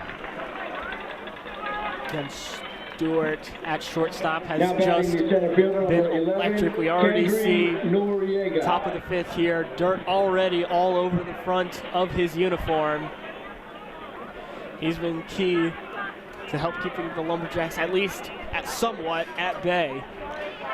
Here's Noriega, pitched by Smith, is in there for a strike. Kendrick, he is 0 for 1, grounded out to the pitcher first time up, had a sacrifice fly in the 3rd, brought in a run. 0-1 pitch, that'll bounce about 5 feet in front of home plate, evens up the count at 1-1. Elsewhere in the Valley tonight, Strasburg-Waynesboro got off to an earlier start. Express leading the Generals 8-0, top of the 8th. Smith with the 1-1. That's roped out into left field. It's going to be a base hit. Bryan over to field, and he'll get it in quickly. There's a wide turn by Noriega, but he heads back to first base. And again, a nice piece of hitting there from Noriega, just right into that big stretch of land in between the infield and Bryant. Hitter number 2, Nicholas Williams. Here's Nicholas Williams. Williams 0 for 2 tonight. Jabari delivers. That's low for a ball as Torres smothers it. Elsewhere in the Valley, Front Royal with a 2-1 lead on Charlottesville in bottom of the 4th. Winchester leads Woodstock 8-4 in the bottom of the 3rd. Harrisonburg and Stanton scoreless, top of 3. Here's your 1-0. That's fouled off down the first base line. Other game tonight, Culpeper up on Newmarket 3-0, top of the third inning. Sponsored by Purcellville Eats. Purcellville Eats in the courtyard today. Go on out there and get yourself a delicious sandwich and a bag of Big League Chew for that baseball. 1-1 coming up. Noriega off of first. Jabari throws over. Guida puts the cursory tag on, and no chance as Noriega back in plenty of time. Again, Cannons 7-1, leading the Valley standings this year. Harrisonburg, Charlottesville, Woodstock all 2 games back as of right now. 1-1. That's popped up. Guida going back into foul territory, and he will make the catch. It went back towards the infield at the last second, but Guida hangs with it for the second out of the inning. Again, Cannons Field able to make key plays. Number 7, the right fielder. Make sure the Lumberjacks offense does not get too out of control. Here's Luke Smith, cleanup hitter. Bats from the left side, so left on left matchup. Jabari comes set and throws over, and back in plenty of time is Noriega. Dimensions here at Fireman's Field, for those of you that might not know, 310 down the right field line, 340 in the right center power alley, 367 to dead center. Here's the pitch. That misses outside for ball 1. 388 to left center, 318 down the left field line. Dimensions like they are used to play youth football here at a football field, so just kind of imagine what you have to get a football field in, and that's what they had here in Purcellville. 1-0 pitch. That will miss high for a ball, so count goes to 2-0. Over the years, they fiddled with the alignment of the field a little bit. You know, I believe they had at one point had the infield actually on the field. They changed that around. 2-0. That misses on the breaking ball. Throw down, snap tag, and back in time is Noriega, as Torres thought he could catch the runner sleeping. Could not. And 3-0 count coming up. Smith on Smith. Jabari delivers to Luke, and that is in there for strike 1 as Luke Smith taking all the way. And that's really the type of pitcher you're looking for as Smith just attack the zone, make these Lumberjack hitters beat you. 3-1. Jabari will miss high, so he will put the tying run on base via the base on balls. And that'll bring up Matthew Martinelich with a chance to tie things up as the go-ahead run. Now batting the shortstop, number 16, Matthew Again, if you're Martinelich. Smith, looking at that bend, don't break mentality, big chance to save some runs. Martinelich 0 for 2 tonight. Jabari long hold, delivers. That's going to be hit in, knocked down by Stewart, and throws behind the runner to third base. So an infield single, and Stewart at least got a glove on it, kept the runner from scoring, but the bases will be loaded with 2 outs as Trent Turner comes to the plate. Yeah, again, rather tough ball to play. Stewart, great defender at shortstop, really may be. Now batting the third baseman, Can't get number 4, 100% of them, but Turner. able to still make the play stop at least any RBIs. Yeah, bouncing ball, not hit hard in that hole between third and short. Breaking ball in there to Trent Turner for strike 1. So again, Stewart got a glove on it, kept it near him, and no chance for Noriega to come in from third. Bases loaded, but 2 outs. Cannons lead it 6-4 here in the top of the 5th. Smith delivers. Breaking ball, it'll be poked. A call coming in, makes the catch on the run just before the infield grass for the 3rd out of the inning. Cannons strand 3 for Covington. We head to the bottom of the 5th. Purcellville up on the Lumberjacks 6-4. Valley League Baseball is back, and the Purcellville Cannons would like to thank their sponsors for the 2023 season. Cannons Baseball is brought to you in part by Sonic Family Chiropractic, Western Loudon Chiropractic, T-Mobile, Vance Customs. Valley Grill. Flowers Rescue. Alamon Studio. Fuller Treasures. J.R. Snyder Limited Professional Plumbing Services. Joe Fleming Painting Contractor. Honest Thomas. Hero Loans. 5-Star Bath Solutions. Farm Credit. Epling Landscaping and Lawn Service Incorporated. Brian McDonald, Edward Jones. Dental Smiles at Purcellville Gate. DCF Contract. Coalition to Salute America's Heroes. Prop Metcalf Services. Climactic Heating and Cooling. Chick-fil-A. Case Casa Tequila Bar and Grill. Carrington Homes. Caring Transitions. Burr Strength. Running Equipment Incorporated. Make it challenging. Banshee Motor Cars Limited. Hold it down. Welcome back to Fireman's Field. Cannons up on Covington, 6-4. All the runs scored in the first for Purcellville. Covington has chipped away at 3 in the third, 1 in the fourth. Bases loaded on the top of this inning, but couldn't bring any home. Cannons still hold a 2-run advantage as they'll bring Bryant Knutson and a call to the plate here in the bottom of the fifth.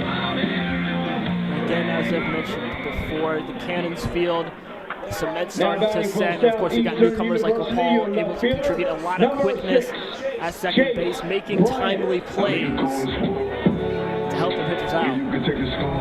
Most definitely, this is one of the better Cannons defenses I've seen. Looked like we might have a gate open, so Reed Joyner stops play. Bryant will hop out of the box, and now he'll adjust. I believe got a tie there for some of his hair in the back. He's comfortable. Yenis delivers. Bryant will pop this one up on the infield. Going back is Quevedo into short right field from his second base position as he makes the catch for out number 1.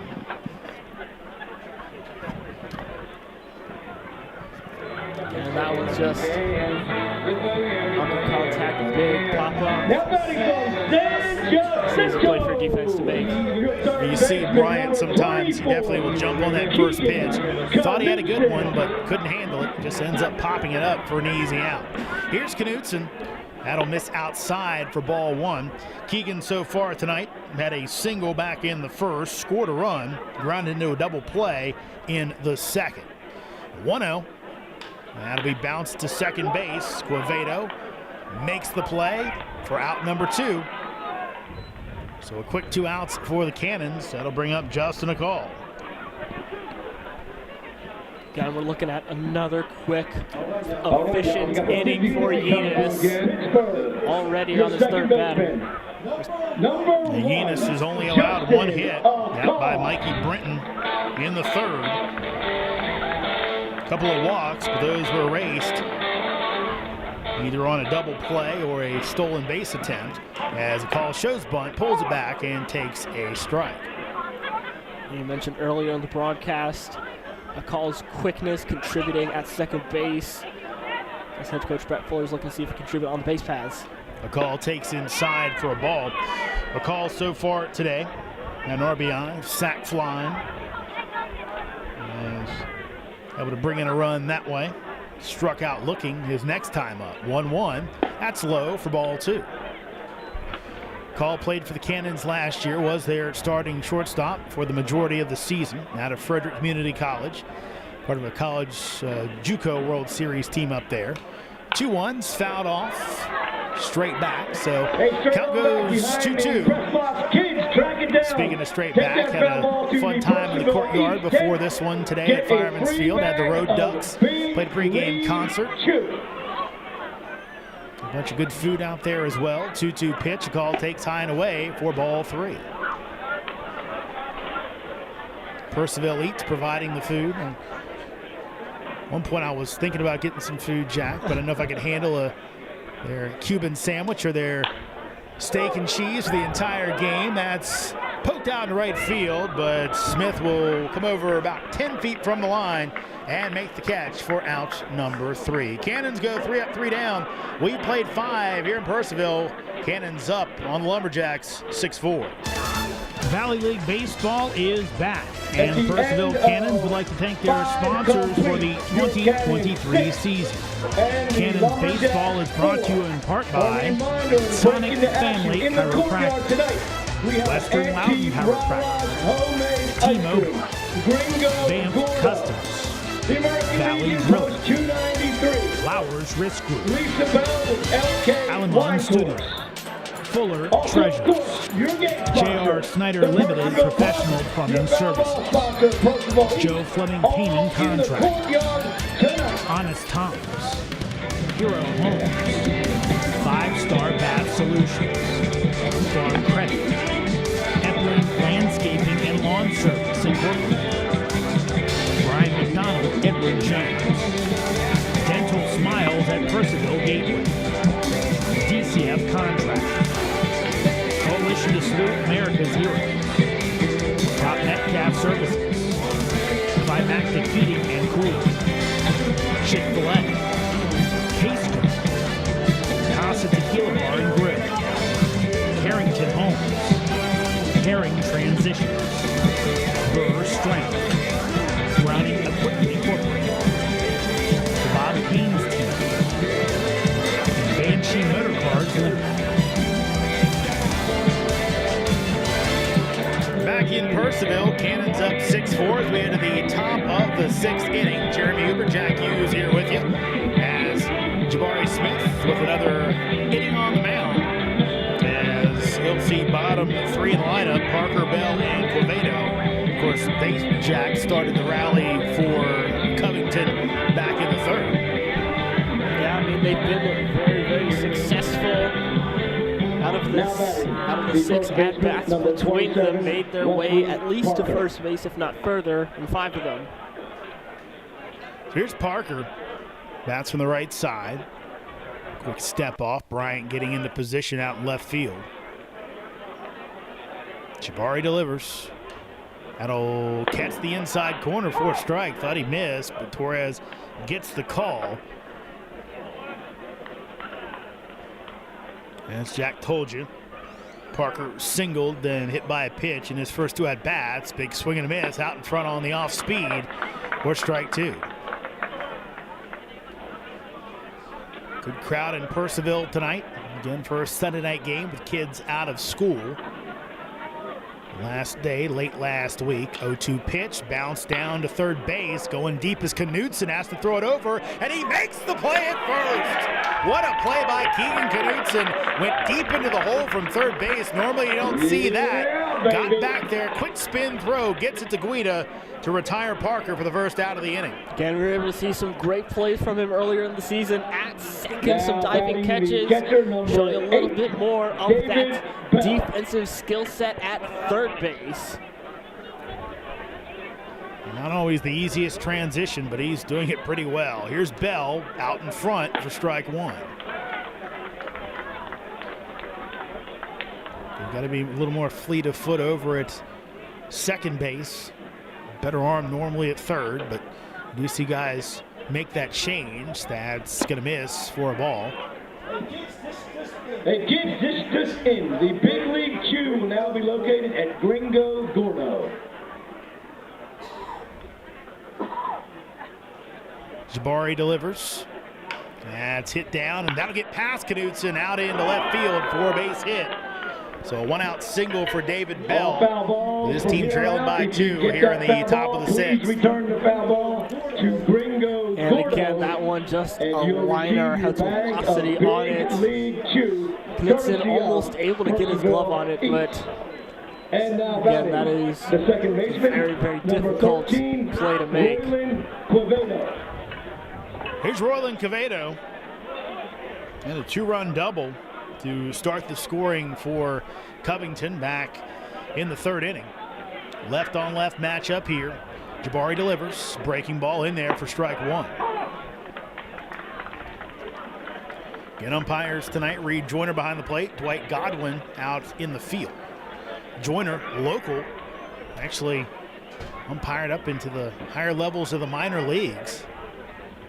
Throw over to first base, back in plenty of time is Bell. And apparently kind of didn't like to travel so much and decided that it's a little more his speed, but good umpire behind the plate tonight. Of course, you see a lot of the umpires in the Valley do college games as well. Here's the 0-1. Breaking ball is going to miss inside. Snap throw, tag put on, and not in time as Guida tried for the slap tag, couldn't get it on in time, and Bell back in. And again, if you're a base runner against Jose Torres, you always have to be on your toes. Cannot really lose focus for even a second. Torres, of course, the reigning defensive player of the year in the Valley. Back again. 1-1. That's going to be hit out to right center field. It'll be in for a base hit. The call tried for the deep. Britton will field it, throws it into second base. So he'll keep the runner at first, but over to third base goes Bell. Now it's Lumberjacks on the corners with only one out and down by 2, 6-4 Cannons lead. And really, Lumberjacks have just been doing a good job hitting the gaps, being able to position the ball in awkward spots to field. Just getting it back little by little. So back to the top of the lineup. Here's Michael Pavelchik.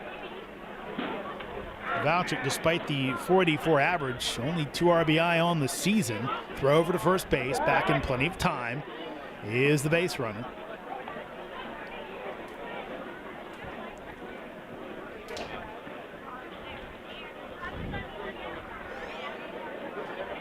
Pavelchik tonight, 1 for 3. Breaking ball, going to be hit to second base, could be 2. Shovel to second for 1, over to first base is high, and in time, double play! 4-6-3, Cannons turn it and keep Covington off the board. Yeah, We're into the bottom of the 6th. Purcellville up on the Lumberjacks, 6-4. Valley League Baseball is back, and the Purcellville Cannons would like to thank their sponsors for the 2023 season. Cannons Baseball is brought to you in part by Sonic Family Chiropractic, Western Mountain Chiropractic, T-Mobile, Advanced Customs, Valley Grilling, Flowers Risk Group, Alamon Studio, Fuller Treasure, J.R. Snyder Limited Professional Plumbing Services. All right, ladies and gentlemen, Joe direct your Fleming attention Painting to Contract. the center field. Honest Thomas. We have Hero Mr. Homes. Cannon. 5-Star And then Bath guess what? Solutions. Believe it or not, we Farm got Credit. Junior Mr. Cannon, his Emblem brother, Landscaping Jake. and Lawn Service in Jake, are Portland. you ready? You better outrun. Brian McDonald, Edward Mr. Jones. Cannon, are you ready? Dental Smiles at Purcellville Get Gateway. set, go. DCF Contract. All right, Coalition here to you go, Jake. Salute Come on, America's man. Heroes. Don't let him walk you down. Top Metcalf Services. Wow. Mr. Cannon's By gonna Mac pull something. Heating and Cooling. Uh-oh. Chick-fil-A. Mr. Cannon just letting up. Wow, he's gonna look at you, huh? He's gonna Casa Tequila disrespect Bar you. and Grill. You're gonna run him into Harrington Homes. Uh-oh. Caring Transitions. There it River is. Strength. There it is. That's all right. Browning That's all right. Incorporated. And believe it or not, man, Bob Mr. Cannon, Kingston. you gotta stay here. Mr. Cannon's an intern, Banshee though, Motor and Cars it's his Limited. birthday today. So on 3, let's give him a happy birthday. 1, 2, 3. Bottom of the 6th Happy inning birthday, as the Cannons with a 6-4 lead on Covington as they look to improve on their 7-1 record, has them atop the Valley League. Cannons will be off tomorrow, as is customary. Valley League has built in Monday off days, and of course those will come in as rain dates at some point. Of course, only I think one day that we had a cancellation was the air quality day, when the stuff that hit New York kind of hit down here in Virginia. The bad air quality, they didn't play. But everything else has gotten in, which is a good sign, as Mikey Britton takes for Now, a from ball. Arkansas, Fort Smith, your center fielder, number You'll get to 11, experience that, Jack. Mikey Britton.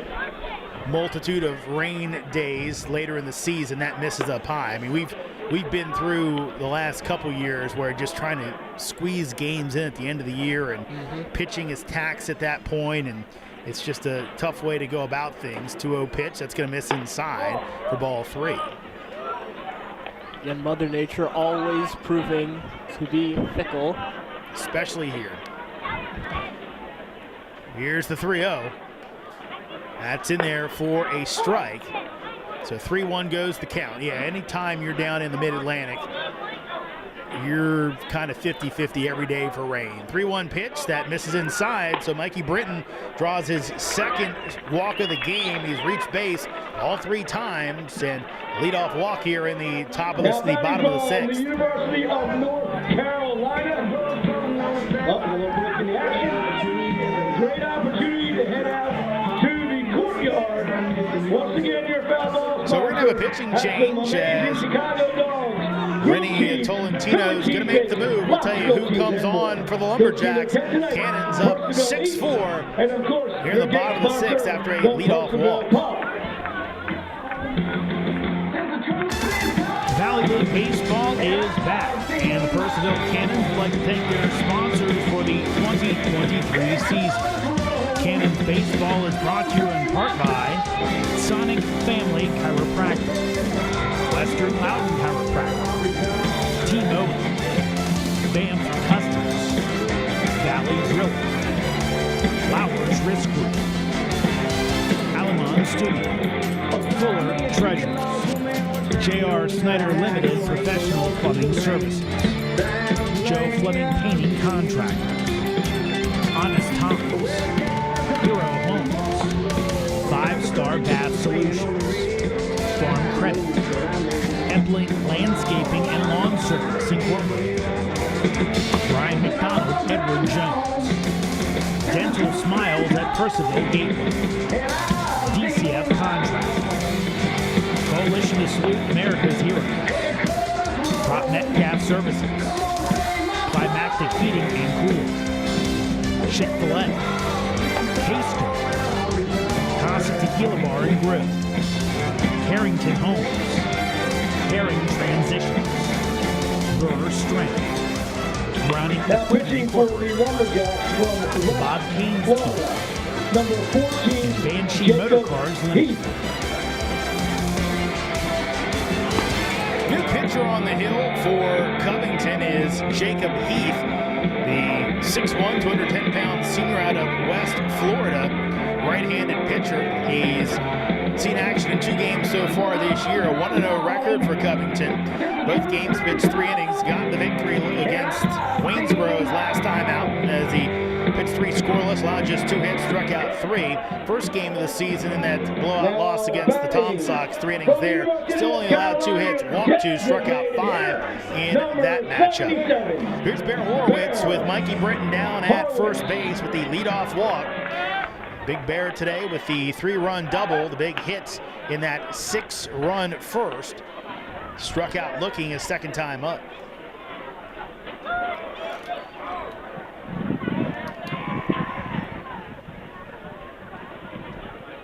Here's the pitch.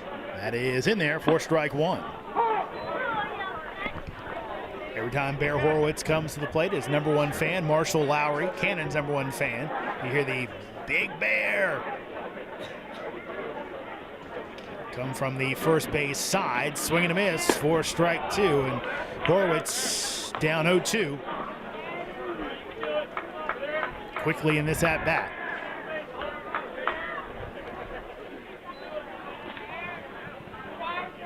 Ken Heath, big strikeout man. Here's the 0-2. That will be on the outside corner for strike 3. Second straight time Horowitz has gone down looking, first out of the inning. And again, his 9th strikeout he's faced in 25 batters. So over a third of his time he's been able to strike out opposing batter. Number 9 hitter, Jose Torres. Jose takes for strike 1. Jose comes in with a .357 average. So high up in the leagues. Only started in 4 games. Try to keep him fresh, of course. Throw-over and Britton back in time. Again, I'm sure if Brett Fuller could, he would play Torres every single game between the leadership and the defense, and of course bringing the hitting along now too. Here's the 0-1. Jose fouls it straight back. Count goes 0-2. And again, Heath here just putting in so far. Pretty picture perfect relief appearance. Heath, deep breath. Comes home with the 0-2. Jose will break the bat, sends one into the dugout. Somehow Brett Fuller will slam his clipboard down. Good of a glancing blow, I believe. And ended up squirting through into the dugout. Now Brett Fuller is going to hang out in the dugout now for a little bit, catch his bearings, but it's always the danger when you sit there in the mouth of the dugout. Yep. Again, there's a fence in front of the dugout so guys can kind of pop down if the ball comes screaming at them. But that's the opening. There's not that much protection. 0-2 pitch. Torres fouls this one over top of the first base grandstand. Yeah, the way it's set up here at Fireman's, for those of you not watching on our web stream, that basically there's a dugout. There's the railing in front, it's fenced, and then there is a kind of a side fencing. Brett Fuller tries to stay behind. 0-2. That'll miss outside. But there is a gap there. If that ball comes straight off the bat, it can hit you. And looks like coach caught it there.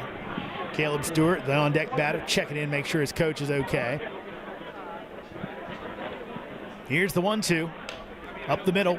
Bounces off the mound. Still could be 2. Throw over, and it will be in time as takeout slide at second base by Brenton doesn't break up the double play. So Torres grounds into the twin killing. We're through 6 complete at Fireman's. It's still Purcellville 6, Covington 4. Valley League Baseball is back, and the Purcellville Cannons would like to thank their sponsors for the 2023 season.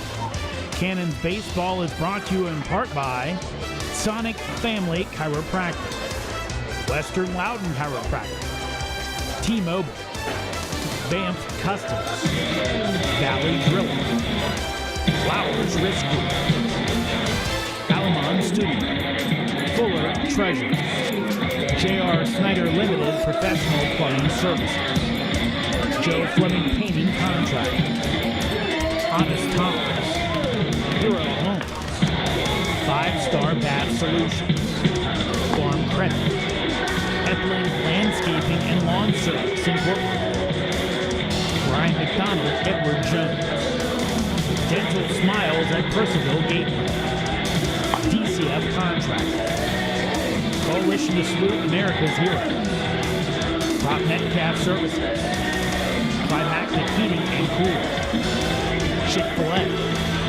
Casco, Casa Tequila Bar and Grill, Harrington Homes, Herring Transitions, Brewer Strength, Browning Equipment Incorporated, the Bob Queen's Team, and Banshee Motor Cars Limited.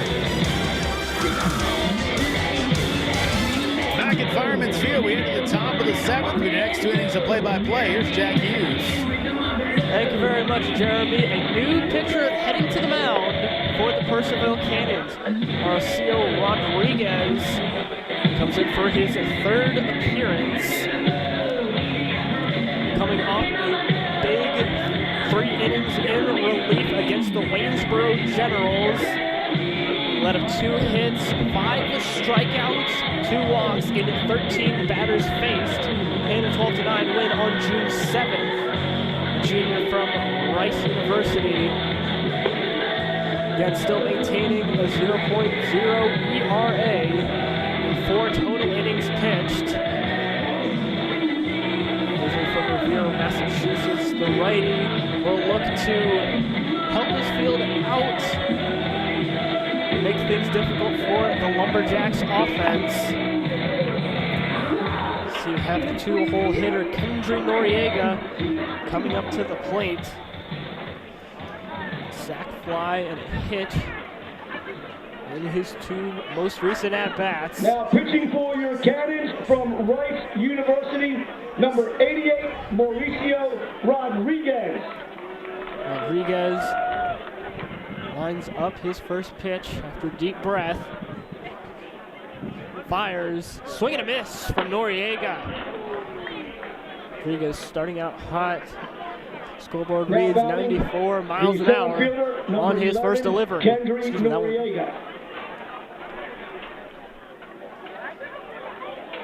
Rodriguez again, the deep breath. The 0-1. That one low for ball one.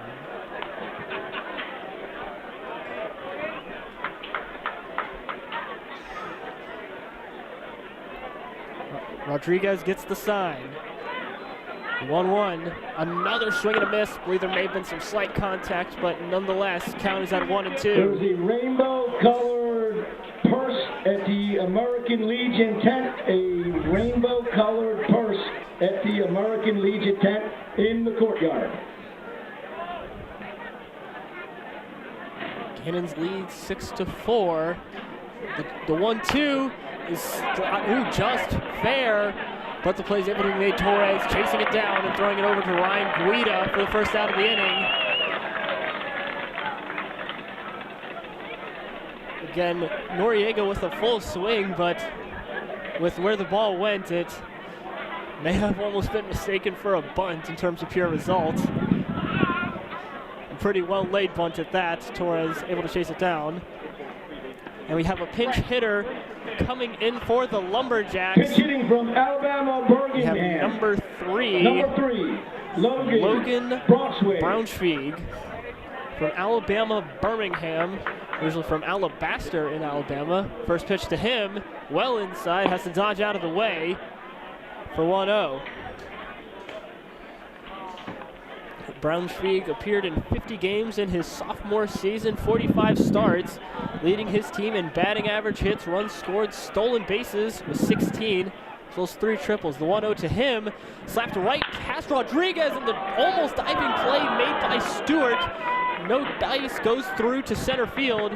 Brinson able to stop any further damage, but a base hit for Braunschweig.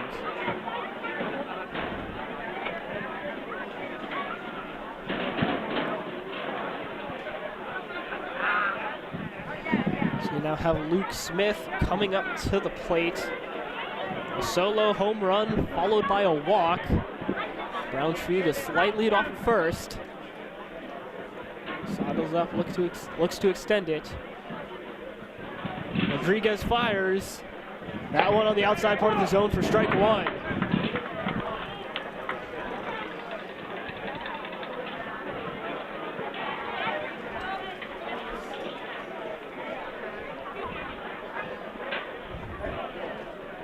Rodriguez, the longer look in before the 0-1. Delivers a check swing. Joyner says yes, so that will make the count 0-2.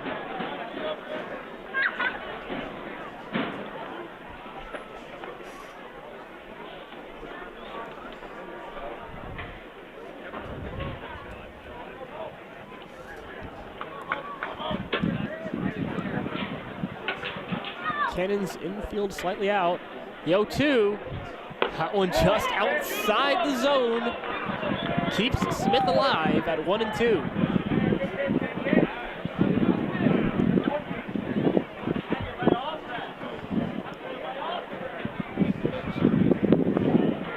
So again, Stewart and a call. Just a couple feet inside. The 1-2 is slapped into left field, shallow left field. Bryant's able to run and make the play. Looks to throw to first, but Braunschweig able to survive, so no double play. We get a solid rundown from Bryant. Yeah, that one's on the mark, Jack. That's a double play, but I think they're just checking the ball as it bounced off the wall, making sure it wasn't scuffed up to let the pitcher use. But yeah, Bryant the last time, I think he was a little closer to the bag on the tougher throw. This one looked like it'd be easier, but on the run, just off to the right. Yep, so Braunschweig still on first, 2 outs for the Lumberjacks in the top of the 7th. As Martinelich comes to the plate. First pitch to him, swing and a miss from Martinelich of Delta State. So 1 for 3 so far, hit his most recent at-bat.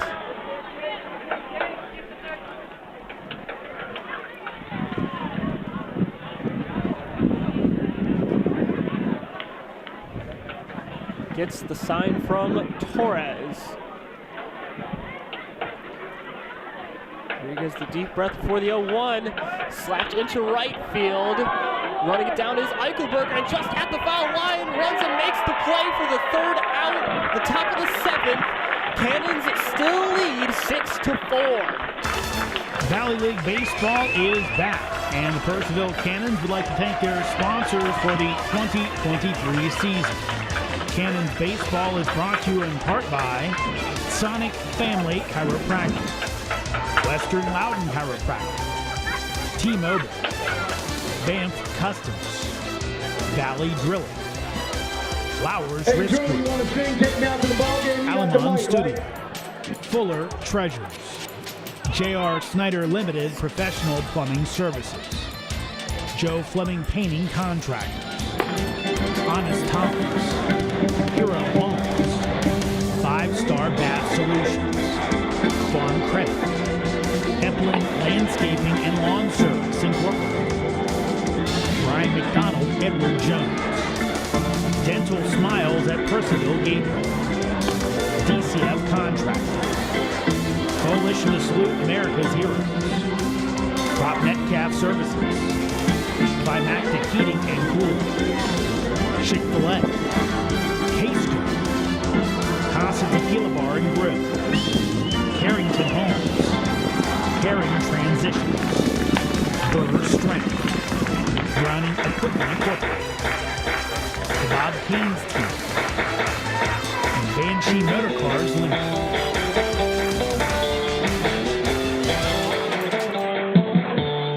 And welcome back to historic Fireman's Field in Purcellville, Virginia. It's the top of the lineup again for the Cannons with Caleb Stewart. 3 for 3 and getting on base, 2 walks, but was caught stealing at second. So Stewart will face down Heath. First pitch is inside and high for ball Now 1. from Georgia State, your shortstop number 2, Caleb And Stewart. it has been donuts since the top of the 4th. The 1-0 is on the low part of the zone for strike 1.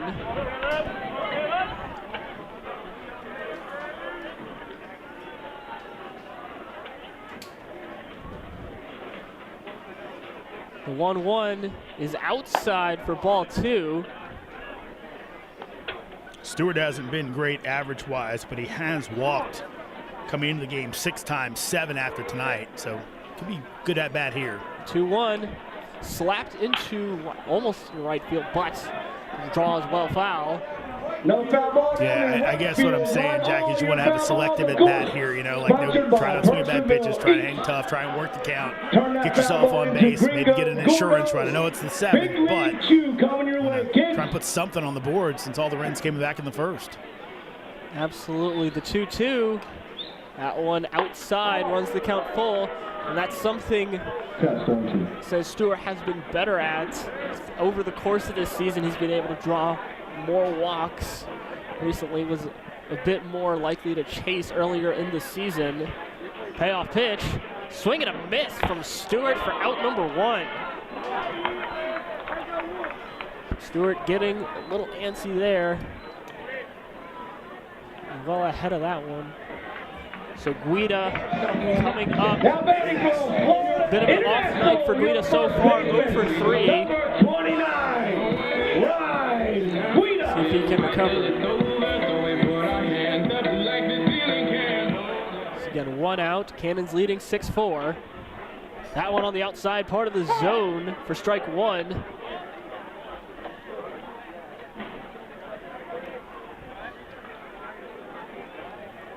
Heath delivers, slapped right by him, and right into center field.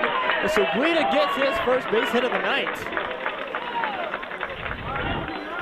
So again, a little bit of glove contact from Heath, but not able to bring it in fully. That lets it get all the way into center field. Guida has a base hit in every single game this season, and actually 2 base hits from the last 2 games of last year. So I guess at this point he's technically working on an 11-game hit streak. Pretty solid.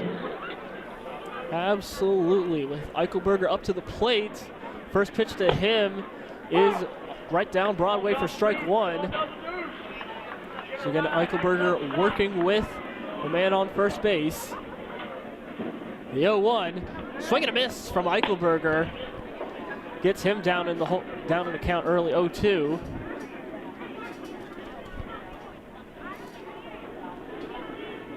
Guida taking a very slight lead off of first. The 0-2. And rung up is Joseph Eichelberger looking at strike three. Joyner says, you're out of here. So Chase Bryant coming up to the plate now with 2 outs. Now batting from Southeastern I think University, JoJo knew it. number At 6. one point halfway through that pitch, he was thinking, okay, that's a ball, and then he knew it's not. I just better hope that the umpire misses this one, and he didn't. As like you said, Reed Joyner rung him up. First pitch to Chase Bryant, swinging at it for 0-1. It looked like he's likely throwing a slider, and those guys having trouble laying off of it. Reading it off the hand.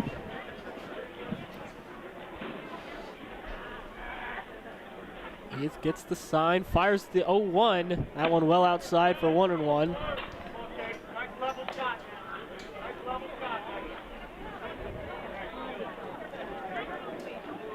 Nice shining down, approaching 9 p.m. 1-1, low for ball 2. Guida not looking to steal. Slightly mishandled by Bell, but as you said a number of times throughout this young season, Guida not the most fleet of foot. Yeah, that one kind of squibbed away. That was going to be a tough getaway for really anybody, but I think both sides knew there was going to be no attempt to advance there. Skin count now at 2-1 for Chase Bryant. Heath throws over to first. Guida able to get there well in time.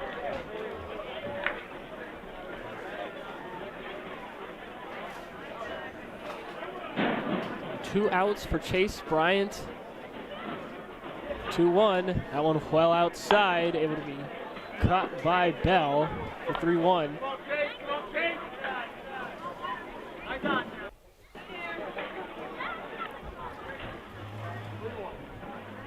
Right, we'll need to get on base to keep this inning alive. The 3-1 on the low part of the zone, runs the count full at 3-2.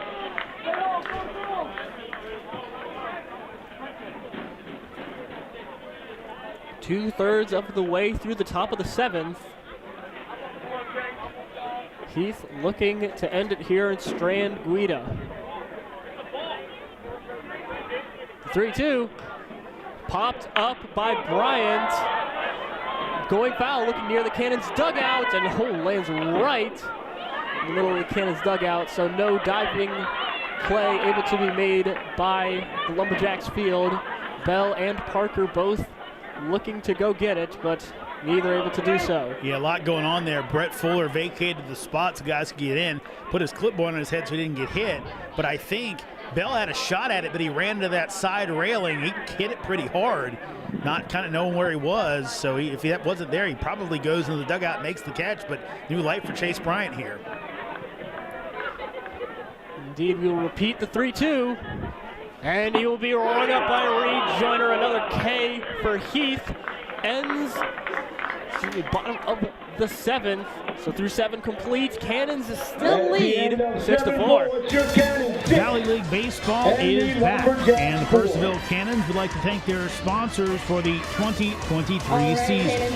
Cannons Baseball is brought to you in part by Sonic Family Chiropractic, Western Loudon Chiropractic, T-Mobile, Banff Customs, Valley Drill, Flowers Risk Group, Alamon Studio, Fuller Treasures, J.R. Snyder Limited Professional Plumbing Services, Joe Fleming Painting Contractor, The winning ticket is Honest Tom, 471612. 5-Star Bath Solutions, Make some noise if y'all have a ticket too, so we know where you are. Epland Landscaping and Lawn Service Incorporated, 471612. Brian McDonald, Edward Jones, Over here. Dental Smiles at Purcellville Gateway, Come over here.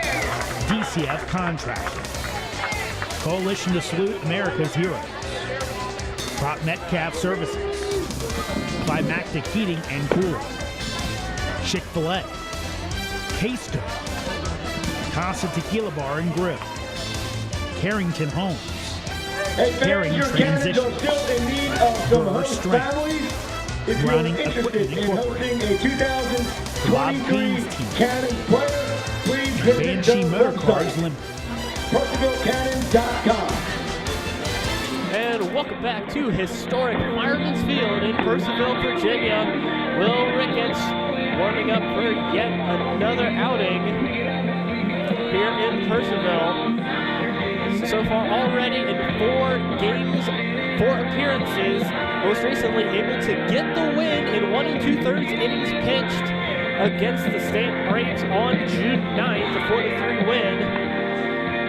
Let up 2 hits and 8 batters faced. So again, coming off a strong appearance in total, pitching to a 3.68 ERA in 7 1/3 innings pitched. So Frostburg State product, who's from Harpers Ferry, West Virginia, looking to keep the lead for the Cannons. They're currently up 2, 6-4. This is the key. Can Ricketts get the 3 outs here, as Luke Lyman is likely coming on in the 9th, the flamethrower, as it looks like we're trying to get everybody off the field and back the gate closed. But yeah, Ricketts is key here. If he can get through this inning, Cannon's got a good chance with Lyman likely coming on in the 9th. Can Ricketts get the job done? See lefty on righty here with Trent Turner. First pitch thrown to him is fouled off for 0-1. Now pitching for your Cannons. So far, Turner 0 for 3 on the night. Number 69, Will Ricketts.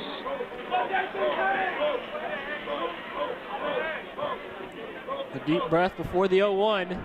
That one well outside for ball 1.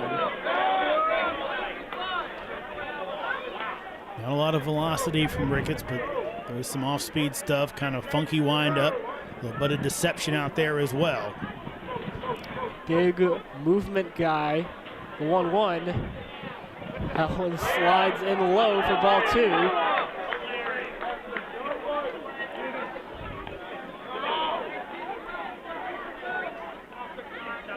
Again, it's potentially one of the issues with Ricketts pitching. Gets a lot of movement, able to get a lot of curveballs that go almost into the strike zone, but not quite. The 2-1. Again low for ball 3. So Turner well ahead in the count. That's a tough one. Ricketts gonna need a pitch like that to be successful. Didn't get it.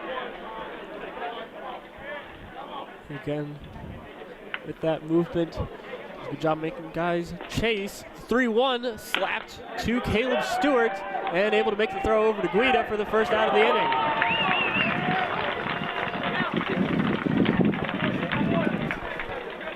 Just such a different Cannons team with this defense out there. Just they're making the plays they're supposed to make, and that's so important in the Valley. You see it, guys coming in, guys coming out. Not a lot of cohesion. The Cannons infield is working like a pretty good unit right now. Absolutely, partially a result of so many returners. Ricketts now looking at Wesley Parker. First pitch to him is well inside for 1-0. I mentioned them making plays. They're supposed to be able to make some plays that are very difficult. True. Plays that you might not expect to make. The 1-0, swing and a miss from Parker for strike 1. Yeah, again, they have made some spectacular plays, but it comes right down to it. Nothing more deflating than that play that you know should be made isn't. Just puts the pin in the balloon. The 1-1 is high for ball 2. Hey, last call for beer. So again, in the 1 out, last no call. base runners here for the Lumberjacks in the top of the 8th. Ricketts the 2-1, swing and a miss for Parker. That'll even the count. Talk about the movement, Jack. That just rang up at 66 on the gun. That's no movement, that's no speed at all, but it's moving around. That's a tough one for Parker to get a beat on, if you will. 2-2. And who fouled off nearly right into the Lumberjacks dugout, but hit the padding. So bounces off. No harm. Right now you can tell Parker's just trying to stay back long enough on the pitch. He's so far out in front of that one. Absolutely able to keep himself alive at 2-2. Delivers and fouled off. So we will again repeat the 2-2.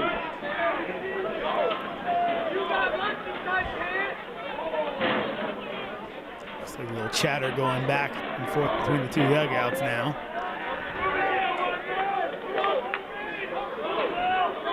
Ricketts the breath, the 2-2 again. Slapped over the head of Stewart into left field. Bryant chasing it, able to keep Parker from advancing any further. Yeah, and just cut down the swing a little bit and able to drop that one down into left field. Again, huge left field at Fireman's Field that Bryant was playing over toward the line. Britton straight away, just no chance to get that one. But what it does is it brings the tying run to the plate with only one out, as Bell will get his shot. Again, Bell 3 for 3 in terms of getting on. First pitch to him is low for ball 1. Now batting the catcher number 8, David Bell. I think Sam Kowski's here. Again, Ricketts sort of shot put.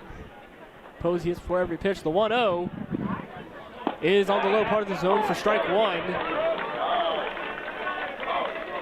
So 1-1, 1 out, 1 base runner at first.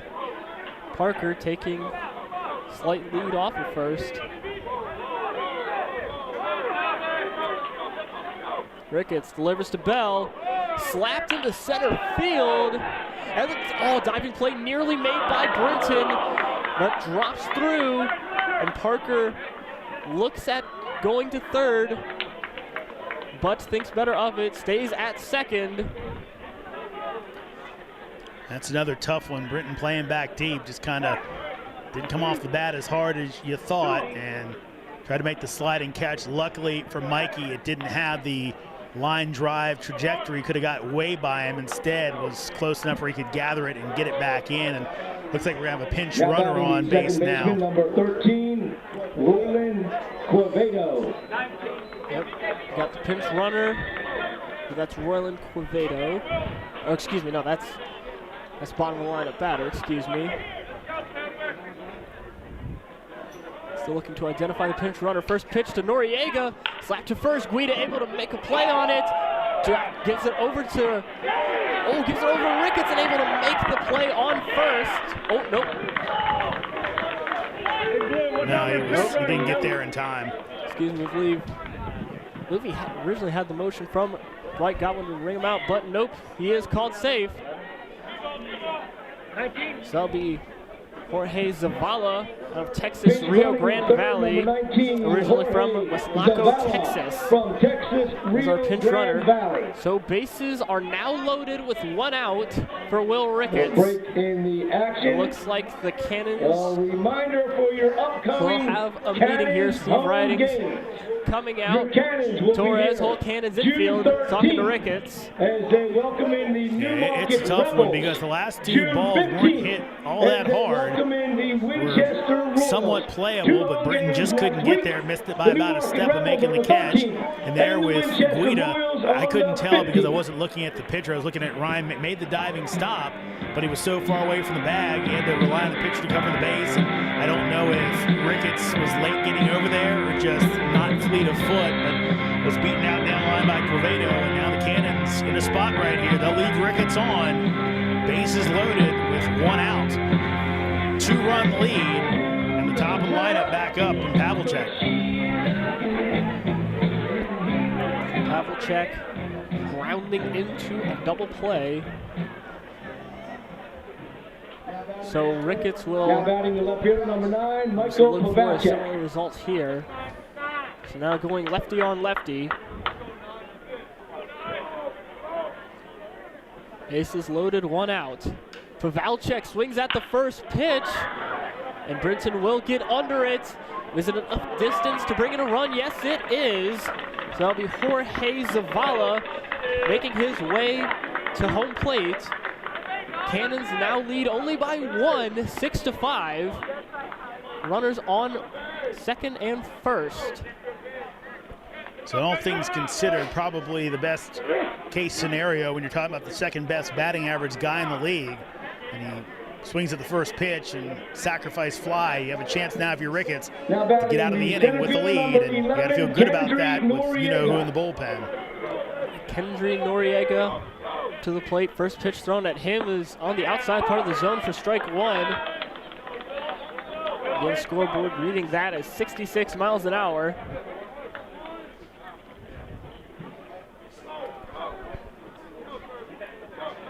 The 0-1.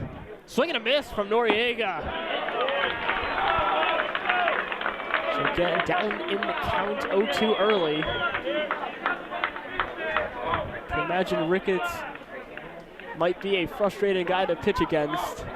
With that low velocity, can kind of get in your head. I'm thinking, I've hit off guys who throw 90. What is this? The 0-2. So Noriega rings him out. Noriega could not believe it. So the top of the 8th, Lumberjacks score 1 run. Noriega absolutely furious throwing the bat. Cannons come out still with the lead, 6-5. Valley League Baseball is back, and the Purcellville Cannons would like to thank their sponsors for the 2023 season. Cannons Baseball is brought to you in part by Sonic Family Chiropractic, Western Loudon Chiropractic, T-Mobile, Banff Customs, Valley Drilling, Flowers Risk Group, Alamon Studio, Fuller Treasures, J.R. Snyder Limited Professional Farming Services, Joe Fleming Paint and Contractors, Honest Thomas, Hero Homes, 5-Star Bath Solutions, Farm Credit, Epling Landscaping and Lawn Service Incorporated, Brian McDonald, Edward Jones, Dental Smiles at Purcellville Gateway, DCF Contractors, Coalition to Salute America's Heroes, Top Netcap Services, Climactic Heating and Cooling, Chick-fil-A, Casco, Casa Tequila Bar and Grill, Carrington Homes, Caring Transitions, River Strength, Browning Equipment Incorporated, Bob Haynes Team, and Banshee Motor Cars Limited. And welcome back to historic Fireman's Field in Purcellville, Virginia. A sac fly from Michael Pavelchek gets the Lumberjacks to within 1. They've chipped away at a 6-0 lead the Cannons built up in the first inning. Now brought it to within 1. We see a defensive substitution for the Lumberjacks late here. See Gabriel Miranda of Texas Christian University, originally from Orange, California. So he'll be at first base instead of Parker. So Heath still on the mound, facing Keegan Knutson. First pitch to him is right down Broadway for strike 1. Yeah, it looks like what happened is Zavala came on as the pinch runner for Parker. And the 0-1 slaps almost down third base line, but draws foul. So for 0-2. Yeah, so Zavala came on for Parker to run, and it looks like they made Miranda as the defensive replacement at first. Heath fires the 0-2. That one outside keeps Knutson alive. Count is at 1-2. It's the beauty of the Valley, Jack, is trying to figure out the defensive replacements, especially once it gets dark. Indeed. So 1-2. Knutson is rug out for the first out of the inning. Looked at that one on the outside part of the zone. So another K. And that's his third in a row for Heath. Now batting from the University of Pittsburgh, your second baseman, number 1, Justin Great velocity in relief. The scoreboard has had him hanging around 93 to 90, potentially 95 miles an hour. So he will throw his first pitch to a call. Low outside for ball 1.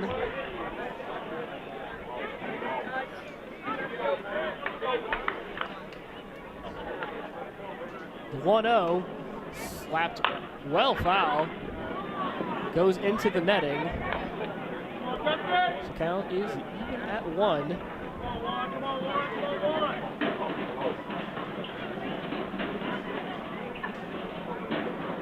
Heath, the deep breath, and throws one right down Broadway for strike 2. Heath has just been attacking the zone with velocity. Cannons bats have had a lot of trouble finding his pitches. The 1-2, that one outside, evens the count at 2.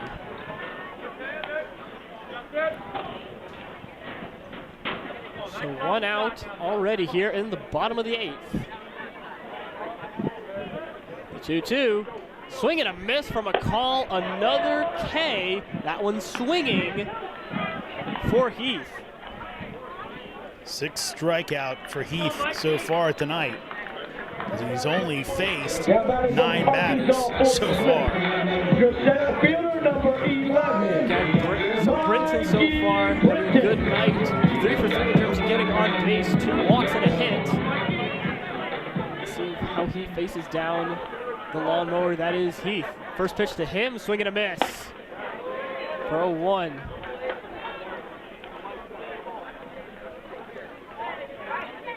Heath really, again, giving his bats a chance here. The 0-1 is inside for ball 1. Yeah, you got to give a tip of the cap to Enos and Heath. After Adams had all the trouble in the first, they've come on and been nails. 1-1, a swing and a miss from Brinton for 1-2.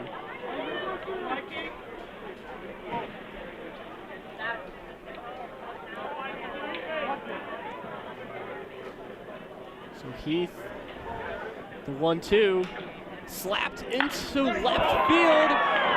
Looking over, ball is able to go down. Kowalczyk not quite able to run it away. So a stand-up double for Mikey Brinton, continuing the on-base streak for him tonight. Yeah, I tell you what, Kowalczyk almost tracked it down. I think it might have ricocheted off the glove. That's a long run to get there. Mikey put a charge into it. And now, looks like we might have a pitching change with Horowitz coming up to the plate. As really, Heath has been pretty much untouchable. Mikey finally got a pitch he can handle. And at this point, does look like that Rennie Tolentino seems to make pretty quick pitching changes, is going to talk this one over. But again, Cannons with a big chance at an insurance run here. So Tolentino reversing over with Heath, the entire infield. See Joyner coming over to join. Horowitz getting ready for his at-bat. It looks like they will keep Heath on the mound for now. Let's see if he can finish off the bottom of the 8th with no damage.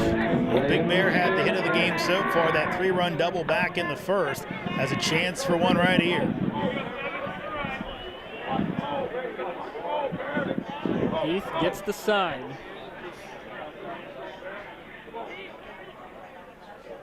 Brinton. Oh, looks like David Bell will come up, have a conversation with Heath. Hey, ladies and gentlemen, we've been reported here that there's been a hit and run over in the left field, down the left field line. If your license plate is RW Photo, RW Photo circles back around to the mound. In left field. Bell retakes his position behind home plate.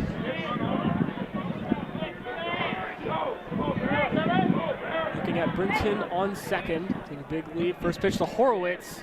He's on the outside part of the zone for strike 1.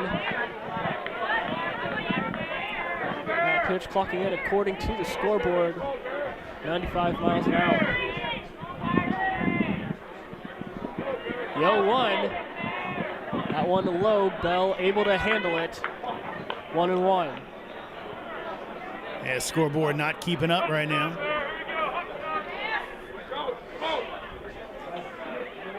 Heath getting the sign. 1-1. Well outside, that will not be able to be caught by Bell, so Brinton able to walk his way over to third. Again, haven't had a lot of wild pitches tonight, Jack, but you get over to the third, that's important. You see it in the valley, especially get deep in the bullpens, guys that don't obviously aren't looking as good as Heath, but just right now, one wild pitch, that means another run for the Cannons. So 2-1, says Rejoiner. Heath, the deep breath. Brinton on third, the 2-1. That one right down Broadway for strike two.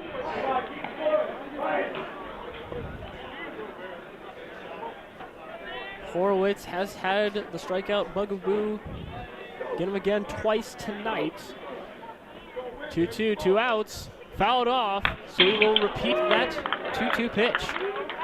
Good job by Bear to get a bat on it. Let's keep the at-bat alive. Maybe get a mistake by Heath, and we know what Bear Horowitz does to mistakes.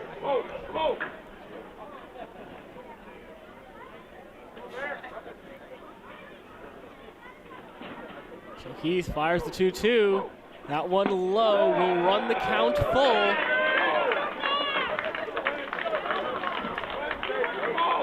Horowitz himself, a breath, steps back into the batter's box.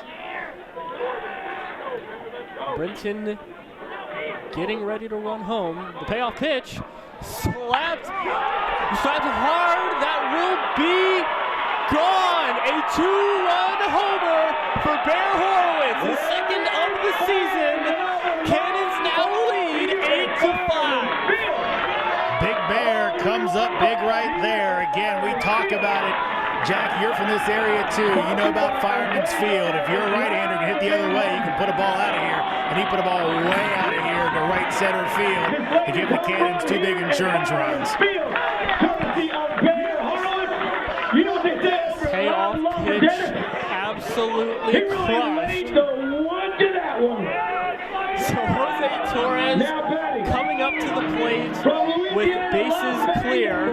See Rejoiner in the conversation, I believe, with the Lumberjacks dugout.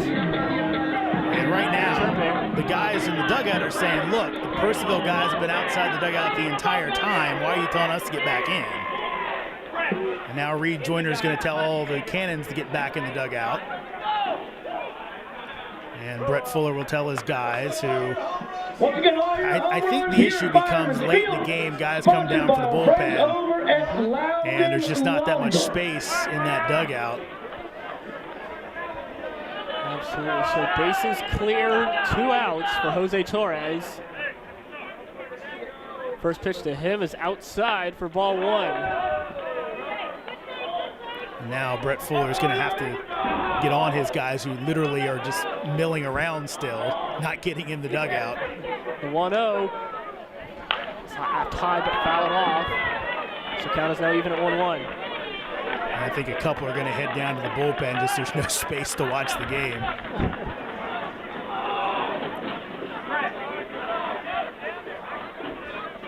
So Cannons extend their lead to 3. Bottom of the 8th. That one, outside for ball 2.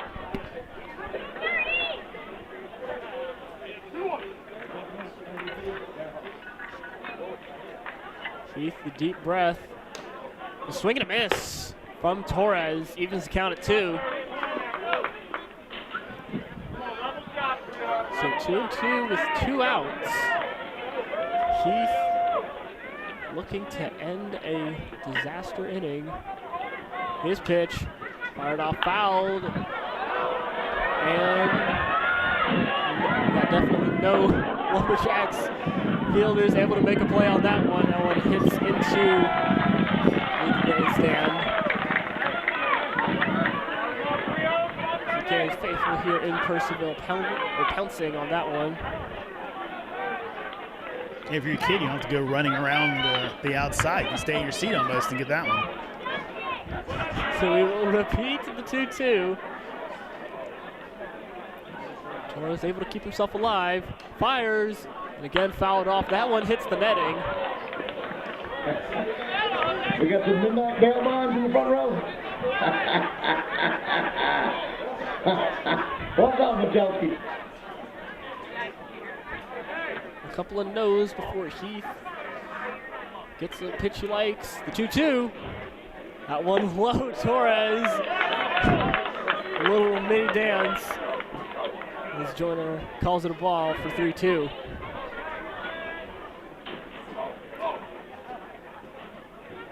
Payoff pitch. Ripped into right center field, and a diving play made by Smith. As he's for that one, third out of the inning.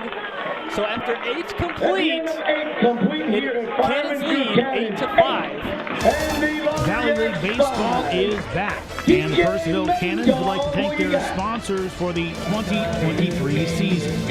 Cannons Baseball is brought to you in part by Sonic Family Chiropractic, Western Mountain Chiropractic, T-Mobile, Banff Customs, Valley Drilling, Flowers Risk Group, Alamon Studio, Fuller Treasures, J.R. Snyder Limited Professional Plumbing Services, Joe Fleming Painting Contractors, Honest Thomas, Hero Homes, 5-Star Bath Solutions, Farm Credit, Epling Landscaping and Lawn Service Incorporated, Brian McDonald, Edward Jones, Dental Smiles at Purcellville Gateway, DCF Contractors, Coalition to Salute America's Heroes, Prop Metcalf Services, Climactic Heating and Cooling, Chick-fil-A,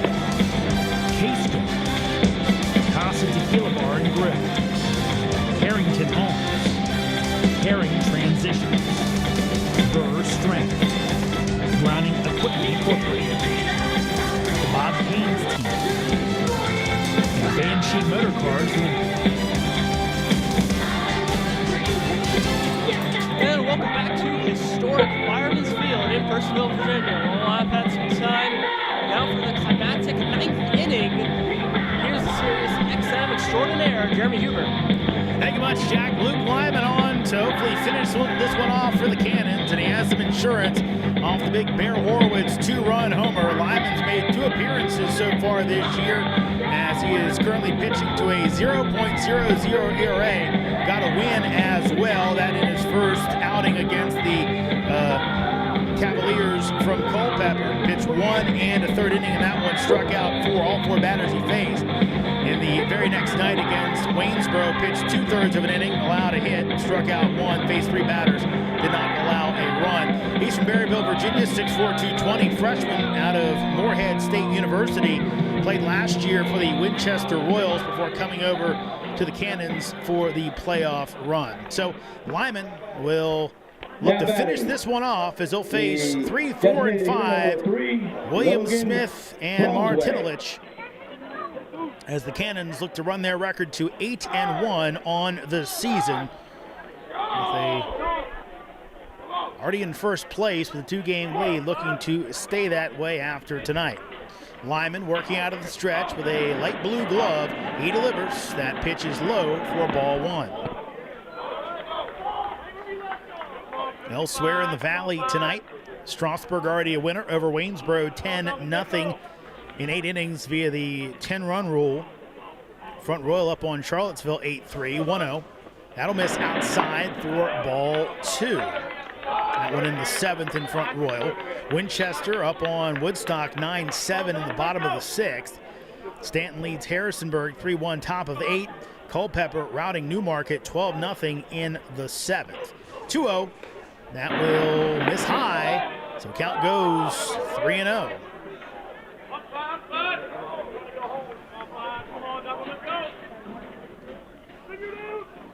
So Lyman, which you don't want to see, 3-0 pitch.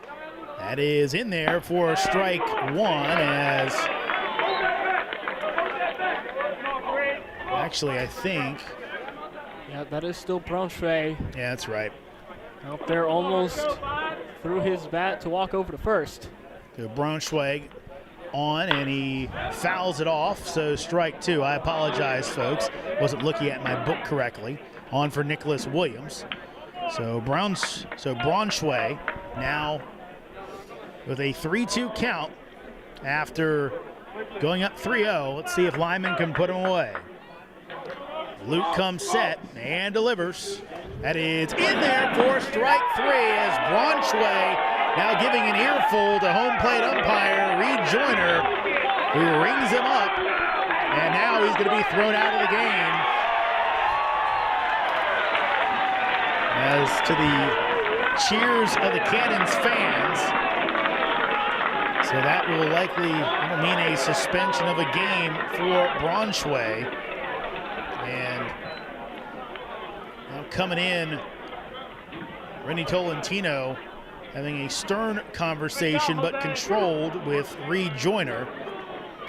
And been some chirping in this game, a lot of looking strikeouts so far, but earlier we had a time earlier on, I believe it was an inning-ending strikeout to Noriega, where he walked away and threw his bat, and because Joyner had walked the other way to avoid confrontation, didn't see the bat throw. So really could have been talking about two ejections tonight, one for equipment and one for, I'm assuming, language. And again, he's giving Tolentino a lot of time here to say his piece. But that's a big first outs on the strikeout for Braunschweig looking. Yeah, and just as much as the first out on the scoreboard, just the mental part of things, slowing the game down, and of course having a guy thrown out, that's a big morale booster for the Cannons. I'm sure it's got to be a big thing for Lyman as well on the mound. So the long conversation is over, and Luke Smith will now step into the left-handed batter's box as Coach Tolentino goes down to third base I should say, and that is going to be low for ball one. Yeah, when it comes to emotions running high like that, those times lapses are common, and quite frankly, losing his cool a little bit there, that's a conversation you have with your coach. 1-0 pitch is in there for strike one. Right now, the hero of this one is Bear Horowitz. The first inning 3-run double as Lyman delivers and misses low for ball two at 95 miles per hour. And then the insurance 2-run homer in the bottom of the eighth, putting the Cannons up 8-5 where they currently sit. Lyman delivers the 2-1. That's hit the other way to shortstop. Stuart Fields got to get rid of it, and it's thrown away. So a throwing error likely on Stewart, off the mark. And a base runner on for Covington. So it will be a throwing error on Stewart after his fantastic game tonight. That one off the mark. Yeah, at the end of the day, he's had a lot of balls come his way. It's been a clean fielded game for both teams. See our first error of the game this late. Martinelich will take strike one. Lyman down at Moorhead State this year. He was 26 in the third innings pitched, 3.76 ERA. Did have a save, 0-1. That's fouled off over the first base side grandstand, so he's now down 0-2. Lyman, of course, we talked about, pitched for Winchester last year, played locally for Clark County High for Winchester manager Mike Smith, and believed to be the first D1 player in Clark County high school history. Here's the 0-2. That's going to miss way outside, makes it 1-2.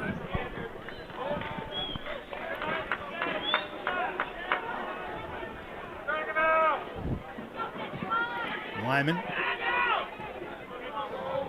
comes set and delivers the 1-2.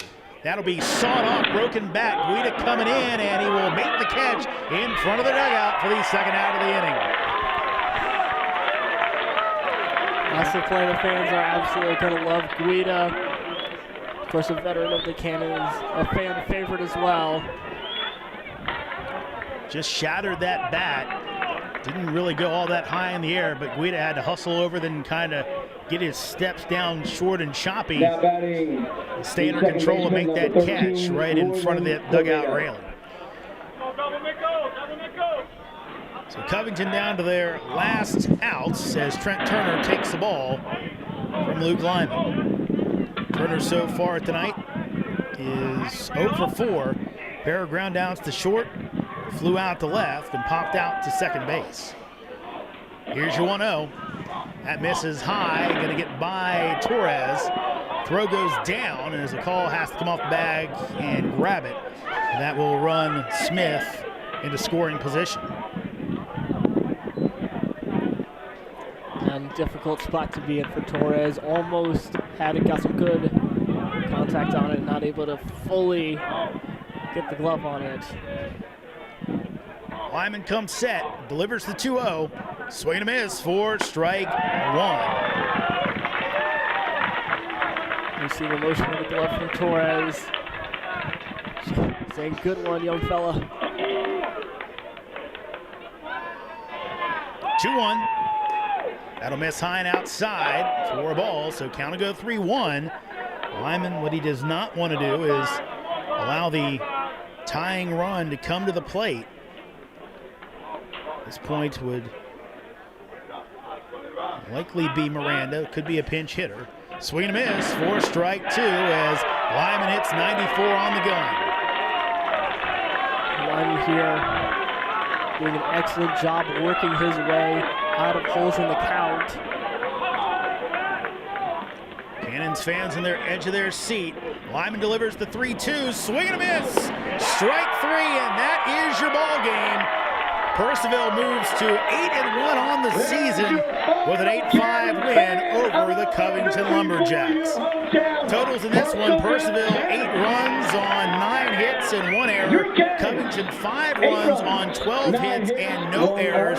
In this contest, your winning pitcher, Jabari Smith, as he worked 2 innings, allowed no runs. Losing pitcher, the starter for the Covington Lumberjacks, Grant Adams, as he allowed 6 runs in his 2/3 of an inning of work. Save in this one to Luke Lyman, who worked the scoreless 9th. My partner